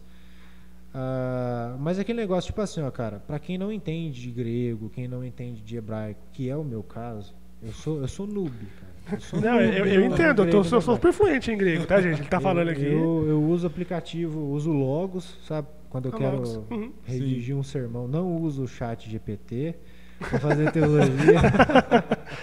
É um assunto em off também aqui. É um assunto em off. Mas, tipo assim, para quem não entende muito, o que é legal? Comparar a tradução. Então, pegar uma King James, pegar uma NVI, pegar uma Choveira de Almeida também, né? Pegar uma NVT, uma NTLH, a Bíblia Viva, né? E essas traduções e paráfrases ir comparando, cara. A gente vai ter uma noção mais geral e melhor do que o texto está querendo dizer. E sempre ler, de preferência, quer entender um versículo bíblico, lê o texto todo, o evangelho todo, ou a carta toda, Todo o o contexto. capítulo, Sim, isso. Mas das Bíblias que eu já li, só a linguagem de hoje que eu não, A nova tradução da linguagem de hoje. Cara, não consegui me adaptar, não. a minha primeira Bíblia foi uma Bíblia viva. E eu perdi. Eu perdi um dia. Aí eu fui lá, eu queria uma tradução fácil. Na época eu era bem noob mesmo, assim, né? Não sabia nada. Eu fui lá, comprei uma nova tradução da linguagem de hoje. E depois que eu comecei a fazer estudos com ela, e eu comecei a comparar a versão, tinha algumas partes lá, inclusive no Sermão do Monte, que eu falava assim, parece que isso aqui tá meio esquisito, cara.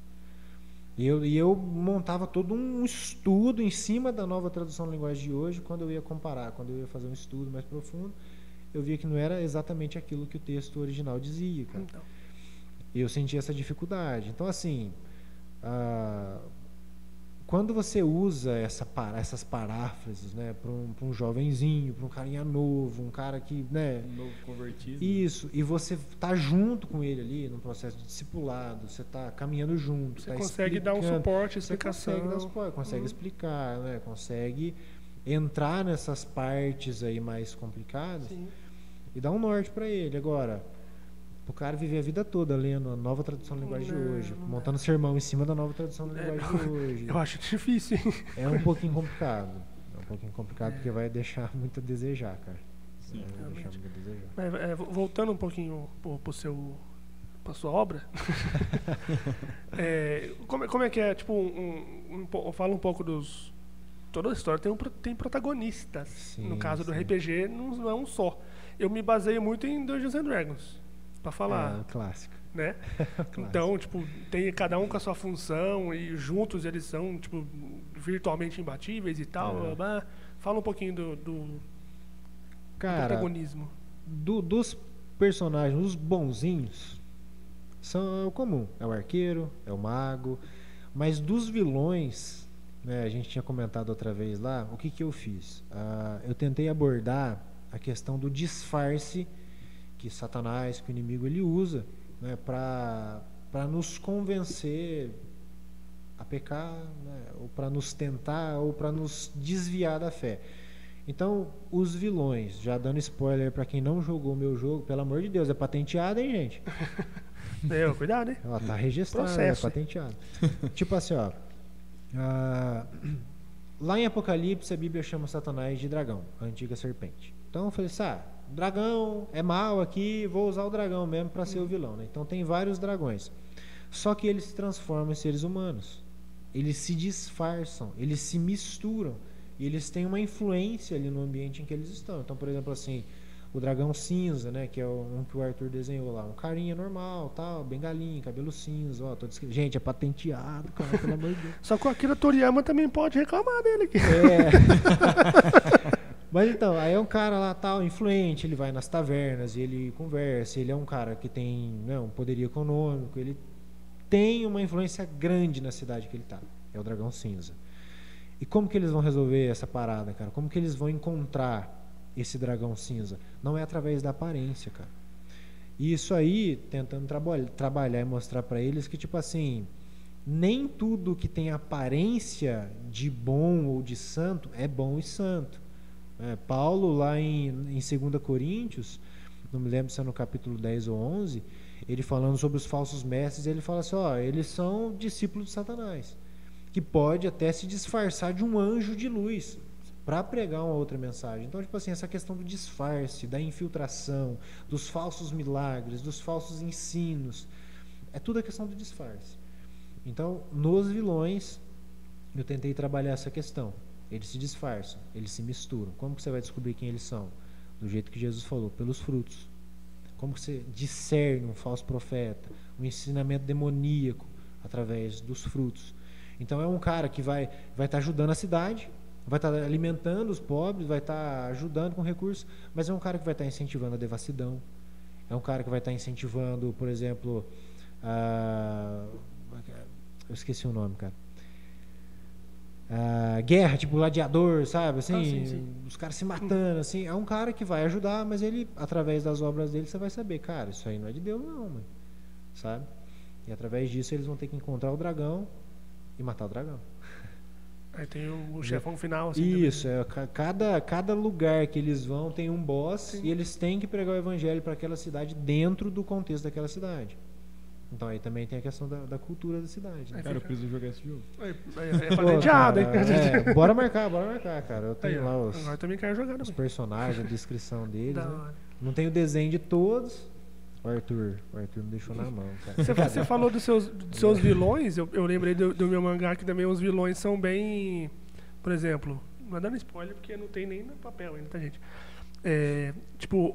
Tem os 4 Cavaleiros do Apocalipse. Ah, sim. Que aí a fome é um lord inglês. A guerra é uma youtuber, uma adolescente youtuber. Aí tem o. Como é que chama? Interessante isso, hein, cara. A peste. Profético isso, cara. A peste é um cara, um morenão, um grandão, assim, com uns dread, tipo, da Jamaica, assim, área de reggae, sabe? Jamaicano. Que eu gosto de um reggae e tal. A morte eu não posso falar, gente, porque é o plot twist. É o. É o plot. Legal, Vai cara, sair, em legal. nome de Jesus um dia. A guerra achei interessante, né, cara? guerra é legal. A morte é o Blanca, né? Eu vou ser processado pela Capcom. Cara, é legal essa questão da guerra. E a guerra é uma youtuber. É uma youtuber. Uma menininha. Isso, é uma adolescente. Muito influente no Twitter, que xinga muito. Isso, exatamente. Você pegou a Legal. essência. E quando legal. canta, solta uns agudos. Vou ser processado. Certeza. Legal, cara, legal. E tudo dentro dessa questão da sutileza, né? A gente sempre pensa na guerra como uma guerra armada, né? Sim. Mas como que a gente tem sido influenciado pela raiva, né? A raiva no teclado, né? A Os ira dedos ali, raivosos, cara. né? Cara, esses Meu tempos Deus do atrás eu céu, assisti um documentário no Brasil Paralelo a Aham. respeito da Guerra do Imaginário. Ah, legal. Não sei se você chegou a ver alguma Eu coisa. conheço o trabalho do Brasil Paralelo, mas não cheguei a... Que ver eles esse falam a documentário. respeito da guerra, né, travada entre Lewis, Tolkien, e Nietzsche, sabe, tá. essa guerra que existe até hoje, Sim, né? sim. Uns tentando disseminar o evangelho, né, o cristianismo através da cultura pop, Uhum. e os outros tentando usar a cultura em geral para disseminar tudo que é de ruim, né? Marxismo? Sim. Também. E de certa forma há uma guerra cultural nesse sentido, né, Sim. cara? Ela não é direta, às vezes ela é sutil, imperceptível, Mas mas esses últimos tempos estourou, né? demais, Total. cara, demais. Assim, hoje eu acho que quem vai pro YouTube tá um pouquinho mais consciente disso, mas na minha época, cara, que o YouTube bombou, quem que era? Felipe Neto, PC Siqueira, Cauê Moura, não sei se vocês lembram desses caras. Sim. E qual que era o objetivo deles? Descer além em alguém ou em alguma coisa. Tanto que o Caio Moura era dessa letra, né? Não, isso, exatamente. Então, assim, desde os primórdios, cara, quando o YouTube era só mato, né? Quando era só mato, era um negócio lá que o povo foi desbravando e cortando com facão e construindo algo em cima. Você já percebe, cara, que tinha essa questão da discórdia, da ira sendo disseminada, cara. E eu, em partes, fui um adolescente muito rebelde, porque a minha escola era o YouTube, cara. Sim. Sim. A minha influência era essa. E o que você aprende lá? Xingar, descer a lenha, falar mal. Você tá né? falando isso aí, eu lembrei de uma coisa que eu vi esses dias e fiquei triste, fiquei chateado. Era um teólogo, Aham. eu não vou falar o nome dele aqui, mas né, depois, em off eu falo. Certo. É um teólogo a que... gente não tá precisando de nenhum processo. ainda não. É um teólogo que ele pega, Aham. ele faz react de podcasts de outros caras. Tipo, foi um filósofo e esse teólogo fez um react do que o Aham. cara falou. E eu acho de uma covardia tão grande você fazer um negócio desse, porque aquilo foi gravado, o cara já falou, o cara não tá ali pra se defender. Tipo, cronologicamente impossível ele se defender naquele tempo, entendeu? Sim. Então eu acho de uma covardia muito grande. E ainda se eu usar seu conhecimento teológico para eu não sei ferir. para ferir, ou para diminuir a pessoa, eu acho uma Não. covardia enorme, cara. Isso é complicado. A teologia, ela constrói. Né? Sim. O conhecimento de Deus, o conhecimento da palavra de Deus, ele edifica.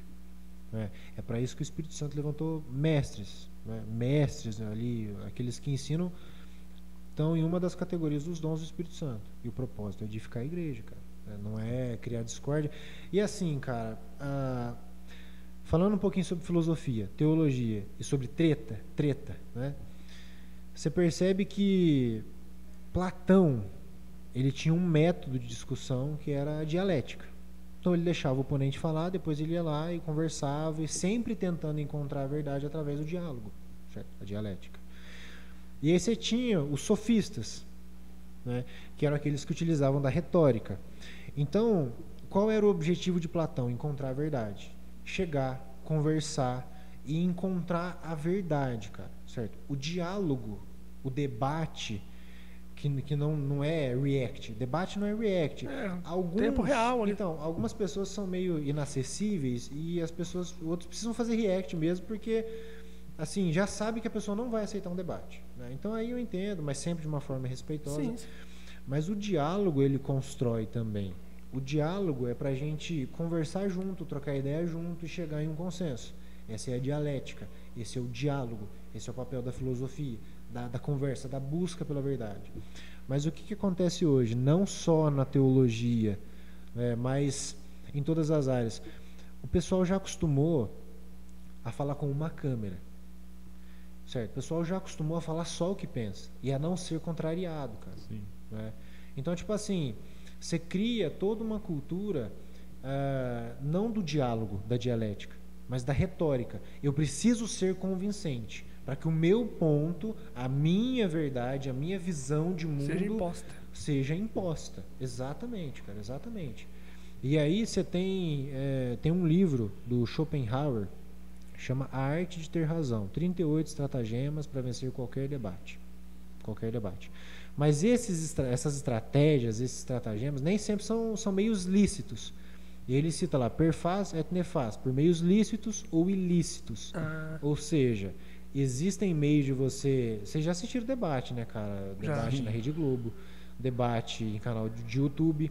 E às vezes, tipo assim, o cara não está falando sobre o conteúdo da sua fala. Ele está falando sobre você. Ele ataca você. É o que acontece na maioria dos entendeu? debates, Exatamente. né? Então, por exemplo, da Globo. Eu tô aqui, ó, tô no terceiro Não ano de processo, teologia. Foi sem querer. Tipo assim, imagina, eu tô no debate. Eu não me formei ainda em teologia, tô no terceiro ano de teologia, tô me formando. Aí eu sento para conversar com um cara. Mas você nem é formado, cara. Você é uma vergonha. Você é um pseudo-teólogo. E ele começa a ferir não as minhas ideias. Isso já aconteceu? Não é um... Não, graças a Deus não. Bom. Eu não participo de debate. Graças a Deus, né? Eu nunca fui convidado para um debate, porque eu não tenho tanta visibilidade assim, mas eu sei que algumas pessoas que têm mais visibilidade, que já foram em debates, sabe, pessoas grandes, cara, né? Mas olha a faculdade que você se formou, uma porcaria, cara. Sei lá. Então você começa a atacar a pessoa, né? Você começa a fazer um espantalho do que a pessoa diz. Às vezes você não está, tipo assim, combatendo a ideia, você está combatendo a sua ideia da ideia da pessoa. Então se distorce o que a pessoa falou e fala um monte de coisa em cima. Cara, a internet está cheia disso. O que influencia muito cara? Isso é a falta de argumento, né? Falta de argumento. Você não consegue refutar aquilo que o cara falou e você vai fazer o quê? Agredir a pessoa. Exatamente, aí você vai usar um pouco. A retórica em si ela não é ruim, sabe? Você saber se comunicar, você saber ser convincente não é ruim, cara, desde que você tenha conteúdo, certo? Quando você não tem, você apela. E a internet está cheia disso. Então você tem essa cultura aí. Eu vou falar o que eu penso, né? Eu vou falar o que eu quero. E você vai lá e você está acostumado a falar com a câmera. A câmera não revida, cara. Né? Vocês já assistiram aqueles filmes tipo Karate Kid, essas coisas assim, que o molequinho vai lá e fica batendo na madeira. A madeira não revida. Eu acho que foi Karate Kid, cara, que o Jack Chan dá uma lição dessa. O senhor Miyagi, cara. O cara tá lá, tá batendo na madeira. Eu quero quebrar madeira, eu quero quebrar bloco de concreto. Mas eles não revidam. Entendeu? Eles não revidam. Você vai falar para uma câmera, a câmera não vai conversar com você. É só você falando. E quando você cria essa cultura, você se torna intolerante a outras ideias, cara. A cultura do monólogo, né? Exatamente, cara. Gostei do nome, cara. É patenteado, né? Ainda não, mas vou patentear. Legal. E não, assim, como ele usou a cultura do monólogo, e não acrescenta, né? Assim, Não. não acrescenta, então não tem muito sentido. Você pode estar lendo ali para querer se destacar, tal, mas você não está usando aquilo como conhecimento, mas usando como Exatamente. munição. Olha Sim. como eu sei, olha como eu sou bom, me sigam. Sim, Né? exato. E é aquele negócio, cara, você fazer discípulos para si. O ser humano tá cheio de fazer isso, cara. Então, Eu os ve- meus seguidores, os meus isso, os meus Sim. aquilo, eles não tá preocupado, no nosso caso, como cristãos, em fazer discípulos de Cristo, mas de fazer discípulo nosso. E aí você vê teólogo, que se diz teólogo, infelizmente, né, que traz essa mancha, né, para o nome, para a categoria, né, dos teólogos, pastores, e eles fazem isso, cara. Você vê muito disso também, é uma coisa que eu sempre bato na tecla, que é o evangelho coaching, né? Não é cabeluda, não. Olha, Você vê muito isso, cara. Assim, infelizmente, porque o coaching como uma ferramenta é super útil. sim, cara, sim. Mas quando você tenta mesclar ele lá, fazer um milkshake com o evangelho, não dá certo. Então, entra naquela questão da forma como a gente enxerga e a forma como a gente usa. Não é? Por exemplo, a psicologia é boa? Depende. Se eu for usar a psicologia para falar para a pessoa que a solução dos problemas dela é ela, eu estou dando uma solução totalmente autocentrada nela. A solução dos problemas dela não é ela. Eu vou estar mentindo, vou estar prejudicando essa pessoa, porque eu não vou estar oferecendo a verdadeira ajuda, que é Deus. Né? Deus é o nosso maior bem-estar, Jesus Cristo é o nosso modelo de ser humano, então é para Ele que eu devo olhar e todas essas coisas. Quando você tem a profissão coach, né, que é a pessoa que vai lá te ajudar a ter ganho financeiro, é a pessoa que vai te ajudar a ganhar seguidor no Instagram, porque você precisa Ele já chegou disso. no ponto, já. Né? Você precisa disso, você precisa ter visibilidade. Você tem uma empresa, por exemplo, né? Você tem uma empresa, você tem funcionários, a sua empresa depende de visibilidade e você precisa aprender a ter essa visibilidade. Você precisa aprender a passar o seu conteúdo de uma forma interessante. Glória a Deus por isso, glória a Deus pelos coaches, né? Mas quando você tira a centralidade do evangelho e começa a usar de um púlpito de uma igreja, não para pregar o evangelho, mas para pregar suas ideias de crescimento, de expansão, isso é um problema, cara. Porque entra naquela questão que a gente falou, tipo assim, tem música secular que tem uma letra interessante, certo? Lulu Santos, vocês conhecem? Já ouviram A Cura dele, que ele regravou com o Victor Clay, se eu não me Sim. engano? Não. Cara, é uma letra que Ouvi ontem. depois vocês procuram, cara. É uma letra que, tipo assim, parece que o tempo inteiro ele tá falando da volta de Cristo, cara. É verdade. Não é? Aham. Uma esperança escatológica. Então, cara, uma letra legal, ou uma letra que fala, que valoriza o amor, que valoriza coisas boas, mas que não é uma letra para um culto. Porque um culto não é um culto ao amor, não é um culto a algo que é bom, é um culto a Deus. Sim. Então é algo direcionado a Ele, né? Sim. Então, assim, quando a gente faz de um culto uma palestra, isso já perde o propósito. Quando a gente usa da psicologia, usa da hipnose, usa de artifícios da psicologia, você sabe como a mente humana funciona e você usa disso para fazer as pessoas caírem, você usa disso para fazer as pessoas sentirem uma emoção, um arrepio, isso é errado. Por quê? Porque não está centrado no evangelho. Ou você quer parecer santo, ou você quer parecer muito da hora, uma pregação top, nossa, olha, arrebentou a boca do balão, ou você quer atrair quantidade de pessoas em detrimento da qualidade, sabe, daquilo que vai estar frutificando na vida dessas pessoas, aí é ruim, cara. Mas como eu falei, cada profissão tem o seu ponto de contribuição na sociedade, né? Então, Não, sim. Como profissão, a nível de profissão, cara, é ótimo. Como uma ferramenta, mas ótimo. esse negócio de, cara, me quebra. Isso me quebra, sabe? Assim, eu tenho um certo problema com isso. E aí, a pessoa não se importa em pelo menos estudar o texto bíblico, sabe? Em se preparar biblicamente. Ele lê um texto bíblico lá que ele acha que está falando sobre um assunto, ele vai lá, tudo posso naquele que me fortalece, ô glória. Então você pode abrir sua empresa porque Deus te fortalece. Você pode...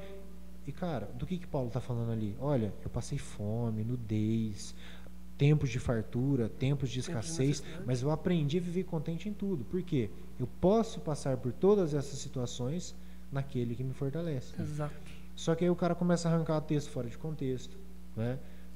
Essa questão de pegar pequenos trechinhos, né? Versículo, palavras-chave, né? Frases-chave. Nossa. Eu vou ser polêmico agora. Meu Deus do céu.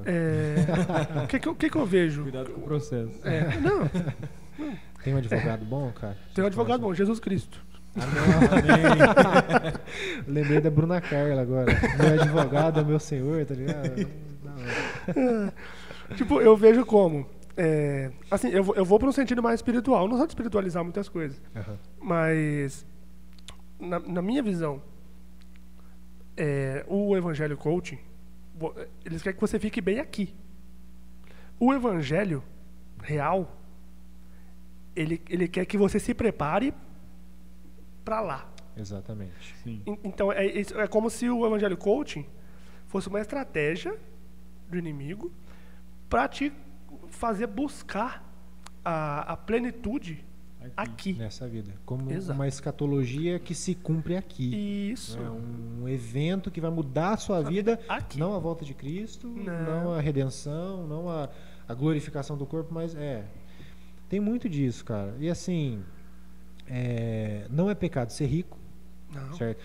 Muitas mulheres ricas abençoaram o ministério de Jesus, né? Aí, por mais que Jesus tenha falado que é muito difícil um rico entrar no reino dos céus, para Deus ele diz que nada é impossível. Então, a gente não fala contra isso, né? Contra você ser alguém abençoado por Deus para abençoar outras pessoas. Mas quando você acumula riquezas nessa terra, e Jesus diz, não acumulem tesouros aqui, porque a ferrugem acaba com seus tesouros, a traça corrói, os ladrões roubam. Ou seja, os tesouros aqui, eles findam, eles acabam. Mas o principal perigo é, onde está o seu tesouro, está o quê? Está o seu coração, cara. E o que acontece? Quando você enfatiza demais as coisas desse mundo, quando você, tipo assim, tem gente que fala muito sobre relacionamento, né? E quer que você tenha uma namorada, um namorado, tal. Se você perde essa namorada, se você perde sua esposa, você perde seu marido, e o seu coração estava nele, quando você perde ele, perde ela, o seu coração se perde também. Sim, é verdade. Quando você... não, o meu tesouro é ter uma empresa. Eu escutei muita pregação daquele cara lá que é coach, e aí eu vou abrir uma empresa e tal, e aí acontece um monte de coisa, a bolsa quebra, e aí você perde a sua empresa. Você perde seu coração também. Quantos relatos, cara, daquelas crises de bolsa... Eu não me lembro a data, cara, mas eu acho que é 1929. De Nova York? Teve a crise da bolsa. Nossa, muita gente se matou, né, cara? Quanta gente que só mexia com café e tal, acabou. Eles não vão mais comprar café, da gente. Acabou o meu negócio, eu só mexo com café, eu vou me matar. Porque a hora que o seu tesouro acaba, seu coração acaba junto. E aí, cara, como que você vai viver, sabe? Então, assim... Quando você treina as pessoas para guardarem o coração delas aqui, as coisas daqui passam, o coração delas passam também. Você cria uma geração muito frágil, sabe? Você cria uma geração extremamente fragilizada, extremamente sem raízes. Mas quando você ensina o Evangelho, quando a pregação está centrada no Evangelho, você ensina que, cara, acumula tesouro no céu. Lá você não perde, cara. Pelo contrário, cara. Deus é o verdadeiro banqueiro, cara. O cara que vai guardar e vai fazer render lá, tá tudo certinho. É lá. É uma preparação para aquela vida, cara. Paulo, lá em 2 Coríntios, ele fala que a preocupação dele com as igrejas, se eu não me engano, está no capítulo 11. A preocupação dele com as igrejas é de preparar a igreja para encontrar um noivo, como uma noiva santa e sem mácula. Então, o pregador, ele prepara a igreja para encontrar com Cristo. O nosso foco nunca é aqui. E esse é o principal problema da pregação coaching, né? Você ser treinado para as coisas dessa terra, você ser treinado para ser e para ter visibilidade, para ter recursos e tudo isso, cara, tudo E, isso você, passa. e a pessoa que se alimenta disso, ela acaba, como é que eu posso falar? Ela acaba acreditando numa utopia. Por quê? Sim. Por quê? Porque a felicidade, na Bíblia, está na Bíblia, a felicidade é um estado, assim como a tristeza é um estado. Então, você acaba se prendendo a um estado, você busca a felicidade aqui, sendo que não... É uma utopia. Não vai encontrar, é uma utopia. Eu gosto de duas coisas, cara, que eu penso. Primeiro, eu lembro do Jonas Madureira falando lá sobre o relato da criação, que no hebraico o texto diz que o homem se tornou nefesh, vivente. Nefesh é a palavra hebraica para alma, mas também para fome. E ele fala que o ser humano, quando é criado, ele é fome de Deus, sabe? Então, a gente não tem uma fome, um anseio por algo que nos preenche. A gente é a própria fome, a personificação da fome. Então a gente é anseio, a gente está sempre buscando algo, cara. A gente está sempre buscando suprir esse algo, né? E o John Piper, ele tem um livro chamado Em Busca de Deus. E ele fala, cara, o resumo do livro: o seu maior bem-estar é Deus, certo? O único que vai te satisfazer, que vai trazer propósito, sentido, completude para você é o próprio Deus. Qualquer coisa, qualquer outra coisa, menos que isso, diferente disso, é um prazer muito pequeno. Então Deus, ele não quer privar a gente de ter um prazer, de ter riqueza, de ter conforto. Deus, na verdade, ele quer que a gente encontre o verdadeiro prazer. Deus não está fazendo um cercadinho, sabe? Deus não é egoísta. Não, fica só comigo aqui, você é só meu. Não, cara, Deus está falando assim, ó, para lá não tem nada. Aqui você tem tudo, sabe? Se o Senhor é meu pastor, de que mais eu tenho falta? Ou seja, Deus está comigo, Ele é tudo que eu preciso. Eu não preciso de mais nada, cara. E aí entra no que Paulo falou. Eu posso estar bem, eu posso estar mal, eu posso estar rico, eu posso estar pobre. Isso não me afeta, porque o meu coração não está em nenhuma dessas coisas que passa, cara. O meu coração está em Cristo Jesus, está guardado nele, e a minha esperança é Ele, cara. Essa é a mensagem que a gente prega, né? Não, se você tiver 10 mil reais na sua conta por mês, ó, ganhe 10 mil reais por mês, você vai ser feliz. Arrasta pra cima. Você quer, arrasta pra cima, se inscreve, 3 aulas 100% gratuito, evento 100% online, você quer fazer renda da sua casa? Quer trabalhar assim? Nossa, é isso que eu quero, é isso que eu preciso. Só fórmula milagrosa. Cara, tipo assim, liberdade Ficar não é rico isso. sem trabalhar. Liberdade não é isso, cara. Nossa, Liberdade com certeza não é isso. Então, é algo pra gente pensar, é algo pra gente refletir, tomar muito cuidado. Sim. Com as palestras que a gente escuta, porque o YouTube tá cheio. Muito. O YouTube tá recheado desse tipo de ideia. E tem pessoas relevantes demais, cara. Tipo, tá levando muita gente.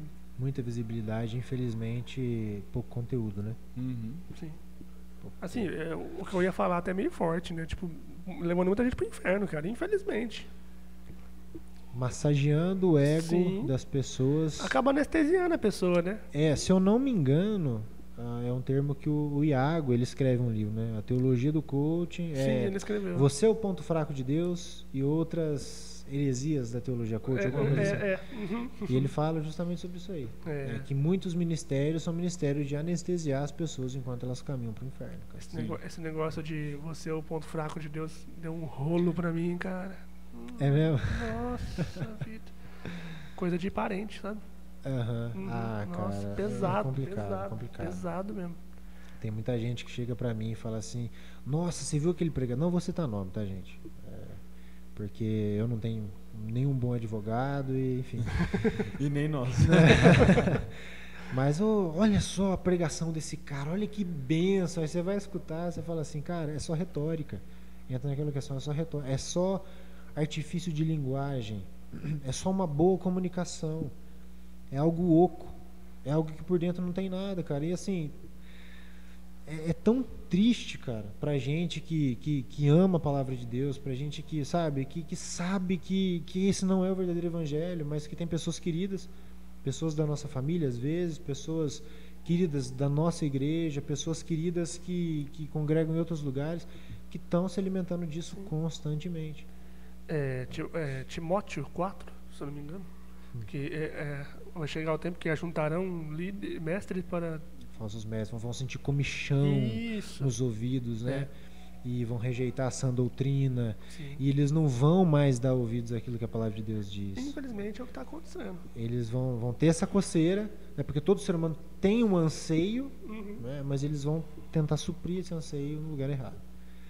Você entendeu? A mesma coisa, você está com fome, você tem um banquete preparado na sua frente, mas você senta debaixo da mesa e você espera para pegar a migalhinha de pão e come uma e acha que tá farto. Que tá tudo bem. Cara, aquilo não te preenche. Eu nunca tinha conhecido um desigrejado. Esses dias atrás eu conheci um. E, cara, eu não consigo entender como que a pessoa tem essa tamanha convicção de que não precisa de comunhão. Que ele é capaz de, que nem a Vandinha, né? Capaz de fazer tudo sozinho. Mas eu vejo sentido nisso, assim. Não um sentido cabível e tipo, ele explicou, tá tudo bem. Não. Eu vou entrar num outro assunto polêmico. Muitas vezes a instituição fere. Sim. Então, eu vejo 90% dessas pessoas feridas, de certa forma, pela instituição. Tem um amigo, meu irmão, também presbítero lá da igreja, presbítero André. André, eu vou citar seu exemplo, tá? E ele trabalhava no táxi muito tempo. O André. Isso, é o André. Ele veio na Ana Rosa, aí, né? Podcast da Ana Rosa. E assim, ele comentando, cara, que um desigrejado chegou ali pra ele e começou a falar: nossa, cara, a igreja me feriu, tal, parei de ir pra igreja, não sei o que lá, nossa, não sei o que lá. E ele fez a seguinte pergunta: cara, mas o que Jesus fez pra você? Na hora, a reação do cara é tipo assim: não, Jesus não fez nada, não sei o que lá. Por quê? É exatamente o que você falou. Assim, a gente escuta muitas histórias, né, de lideranças que são... Tá bem na moda falar tóxico, né? Tóxico. Mas relacionamento tóxico, não sei o que tóxico. Isso é muito tóxico. Eu vou usar esse termo no sentido que ele deve ser usado. É uma liderança tóxica, né? Uma liderança autoritária ali, que foge do princípio de liderança serviço bíblico, né? Porque Jesus serviu, Jesus fez coisas que um servo faria, Jesus lavou os pés dos discípulos. É algo que eles iam se reunir ali, eles iam chegar, ia ter um servo ali preparado para aquilo. E não tinha. Jesus era aquele que ia ser servo. Então, sim, infelizmente, muitos lugares machucam as pessoas. Né? Mas são os lugares, cara. É aquele peso imposto pela religiosidade. Né? A minha mãe é uma pessoa ferida pela religiosidade, cara. E quão precioso é, cara, a gente poder olhar de novo para as palavras de Cristo. Ó, vinde a mim, vocês que estão cansados, sobrecarregados, vocês que estão quebrados, cara, por causa da tradição, sabe, daquilo que que não é palavra de Deus, que não é vida, daquilo que está além, daquilo que são preceitos humanos. Vinde a mim, vocês que estão cansados e sobrecarregados. Por quê? Porque o meu fardo é leve, o meu jugo é suave. O que é o jugo? 2 boizinhos estão presos, né, com aquele negócio assim chamado jugo. Né? E um boizinho, geralmente um boizinho mais velho, mais experiente, ficava de um lado do jugo, um boizinho menos experiente ficava do outro lado. E esse boizinho mais velho ensinando esse boizinho mais novo a caminhar. É o que Jesus fala: ó, aprenda de mim, porque eu sou manso e humilde de coração. Quem Deus é? Não é aquele Deus que oprime, mas é aquele Deus que ama quando um pecador se arrepende. É aquele Deus que é manso e humilde de coração. É aquele Deus que se compadece, cara, de um coração quebrantado, sabe? Então, assim, para essas pessoas, né, para aqueles que se feriram, que se machucaram, e vai ter, gente, vai ter. Às vezes, em um ambiente saudável de igreja, a gente se machuca, sabe? Porque é um lugar de pessoas sendo curadas e restauradas por Deus ali. Nem todo mundo está 100% curado, né? Muitas ainda estão machucadas, ainda estão com alguns vícios, com alguns resquícios, não é, daquilo que aprenderam no mundo. Então a gente se machuca sim, mas vale muito mais a pena, cara, a gente se machucar junto e se ajudar junto e crescer junto e um cura o outro. Às vezes a gente desliza mesmo. Eu já deslizei, cara, já feri alguns irmãos, mas, sabe, ter aquele tato.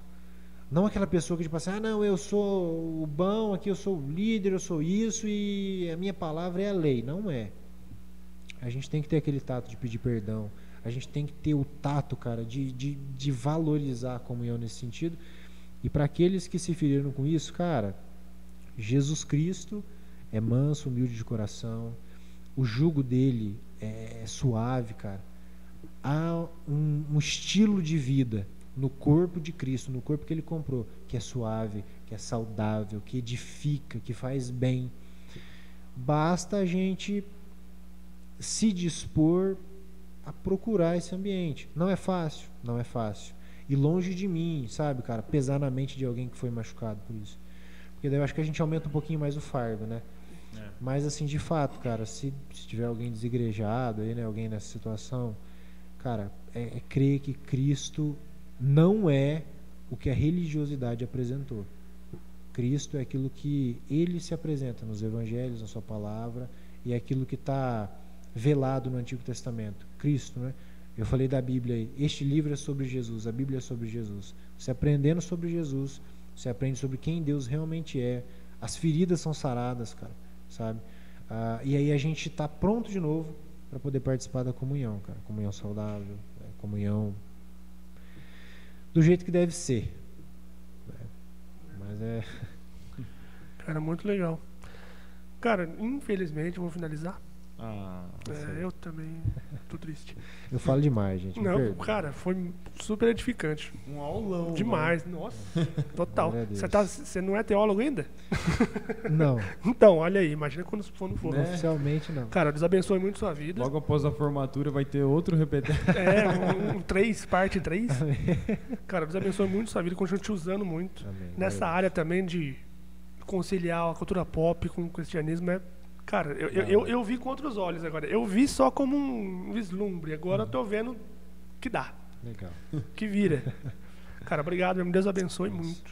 Eu agradeço aí a oportunidade. Cara, muito bom poder estar aqui com vocês, cara. Muito legal bater esse papo. Bênção pra mim também, cara. Muito bom. Nossa, muito bom, de verdade. Cara, eu só tenho a agradecer também, primeiramente a Deus. Agradecer a você que se dispôs a estar aqui com a gente hoje. E eu creio que nós aqui fomos muito abençoados e quem estiver assistindo vai estar sendo abençoado também, porque, como eu falei, foi um aulão. Glória a Deus, cara. Deus te abençoe. De verdade. Gente, foi isso. Você quer deixar uma mensagem pro pessoal antes de a gente encerrar? Cara, leia a Bíblia, conheça Cristo e seja feliz. É isso. Ó, completa. Gente, então, não esquece de curtir. Deixa o likezinho lá, dá uma dedada no like pra ajudar nós. Dá um peteleco na sineta aí pra gente. Quando tiver vídeo novo você vai ficar sabendo. E é isso, gente. Só um presente aqui. E Deus abençoe a vida de vocês. E tchau. Tchau.